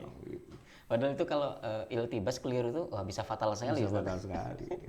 Nah gitu kan. Jadi itu ilmu-ilmu yang buat orang expert itu nggak bisa dibaca oleh orang awam. Nah maka orang awamnya kalau mau baca buku-buku yang sudah disederhanakan gitu kan. Dikasih ilustrasi yang banyak biar dia paham gitu. Nah, atau orang yang awamnya harus belajar dulu bahasa basicnya, baru nanti bisa baca yang itu dan nyambung. Oh begini maksudnya, begitu. Baik, pertanyaan terakhir Ustaz. Kalau terkait mushaf Bombay itu hotnya pakai apa? Pertanyaan dari Pak Prasno. Jenis hotnya. Jenis hot. Jenis hot tuh ya kalau mushaf sih rata-rata bukan sulus, bukan diwani, bukan kufi ya yang umum aja. Naskhi, iya yang paling dasar. Karena memang itu yang paling mudah untuk menuliskan segitu banyak. Saya belum pernah menemukan istilahnya mushaf yang pakai diwani gitu. Nah, pertanyaannya boleh nggak Ustaz? Ya kan itu apa namanya? Diwani ya. Diwani atau kufi dan sebagainya. Ya aslinya kan kufi. Asli Al-Qur'an di zaman Nabi ketika ditulis oleh para sahabat, yaitu khotnya kufi. Iya, itu aslinya gitu kan. Maka nggak masalah sih. Cuman kalau orang baca kan orang bingung. Nah, itu dia. Kufi itu nggak enak dibaca. Kufi itu enak dipandang. Tapi nggak enak dibaca. Ya apalagi kayak yang sulus gitu-gitu kan. Sulus lebih parah lagi. Iya. Jadi kalau untuk sepotong ayat, untuk judul buku, untuk istilahnya buat penampakan yang indah seperti kaligrafi di masjid, itu bagus. Tapi untuk dibaca 30 juz dengan sulus, ya susah. Puyeng. Makanya pakai nasakh saja. Pakai nasakh yang jelas, mudah dibaca. Iya. Saya simpulkan Ustaz, berarti tidak masalah ya. Katakanlah ada mushaf itu cetakannya, penulisannya pakai kaidah Rasm Utsmani, tetapi khotnya itu pakai yang tadi itu yang macam-macam itu. Ya kalau bisa baca ya silahkan aja begitu. Jadi gini ya, saya kasih contoh sebagai ilustrasi yang gampang ya. Khot sulus itu indah banget. Indah banget. Nah, ibarat kata kalau kita makan nasi pakai telur mata sapi, maka kuningnya itu khot sulus. Tapi kalau kita makan satu piring kuning semua, itu jadi nggak indah. Nah, gitu. Jadi kalau kita makan cake gitu kan, nah itu di tengah-tengahnya ada apa nih, coklatnya atau yang paling jadi center of view-nya gitu kan. Nah, itu jadi indah kalau dia cuma satu itu aja. Tapi kalau semuanya hanya itu, malah nggak enak. Antum makan kue, ada coklatnya, tapi kuenya nggak ada, cuma coklat semua. Antum makan mesis kan berarti kan? Ya jadi nggak enak makan sepiring mesis tuh nggak enak. Tapi kalau roti, kue ada mesisnya, mesisnya jadi cantik, jadi indah. Tapi kalau semuanya mesis semua, ya nggak indah lagi gitu loh. Jadi khat sulus itu jadi indah kalau dia hanya untuk sebagian kecil saja. Tapi kalau satu mushaf sulus semua, ya nggak enak dibaca, nggak enak dibaca. Malah capek mata kita membacanya. Jadi dia tuh hanya untuk yang spot-spot tertentu saja. Nah kalau yang bacaan panjang semua, ya nasakh lah yang paling gampang. Siap. Baik Ustaz. Kita sudah hampir jam 7, kurang 1 menit. Lama 2 jam juga tepat ya. ini. Lama juga ya. Iya, kita selesai 2 episode di Mushaf Standar Indonesia ini.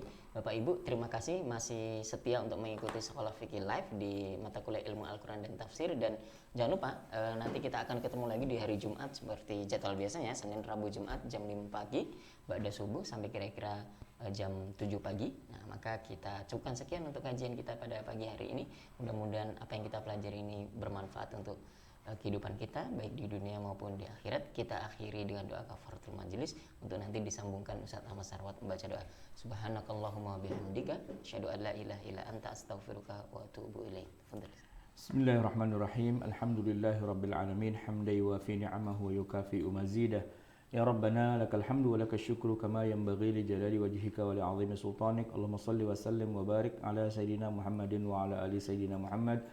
ربنا انفعنا بما علمتنا رب علمنا الذي ينفعنا رب فقهنا وفقه أهلنا وقرابة لنا في ديننا مع أهل الكتر أنثى وذكر رب وفقنا وفقهم لما ترتضي قولا وفعلا كرما وارزق الكل حلالا دائما وأخل أتقيا علماء نحظى بالخير ونكفى كل شر ربنا أصلح لنا كل الشؤون وأقر بالرضا منك العيون واقض عنا ربنا كل الديون قبل أن تأتينا رسل المنون واغفر واستر أنت أكرم من ستر وصلاة الله تغشى المصطفى من إلى الحق دعانا والوفى بكتاب فيه للناس الشفاء وعلى الآل الكرام الشرفاء وعلى الصحب المصابيح الغرر اللهم اهدنا بهداك واجعلنا ممن يسارع في رضاك ولا تولنا وليا سواك ولا تجعلنا ممن خالف أمرك وعصاك وحسبنا الله ونعم الوكيل ولا حول ولا قوة إلا بالله العلي العظيم صلى الله على سيدنا محمد وعلى آله وصحبه وسلم والحمد لله رب العالمين والسلام عليكم ورحمة الله وبركاته. Waalaikumsalam warahmatullahi wabarakatuh.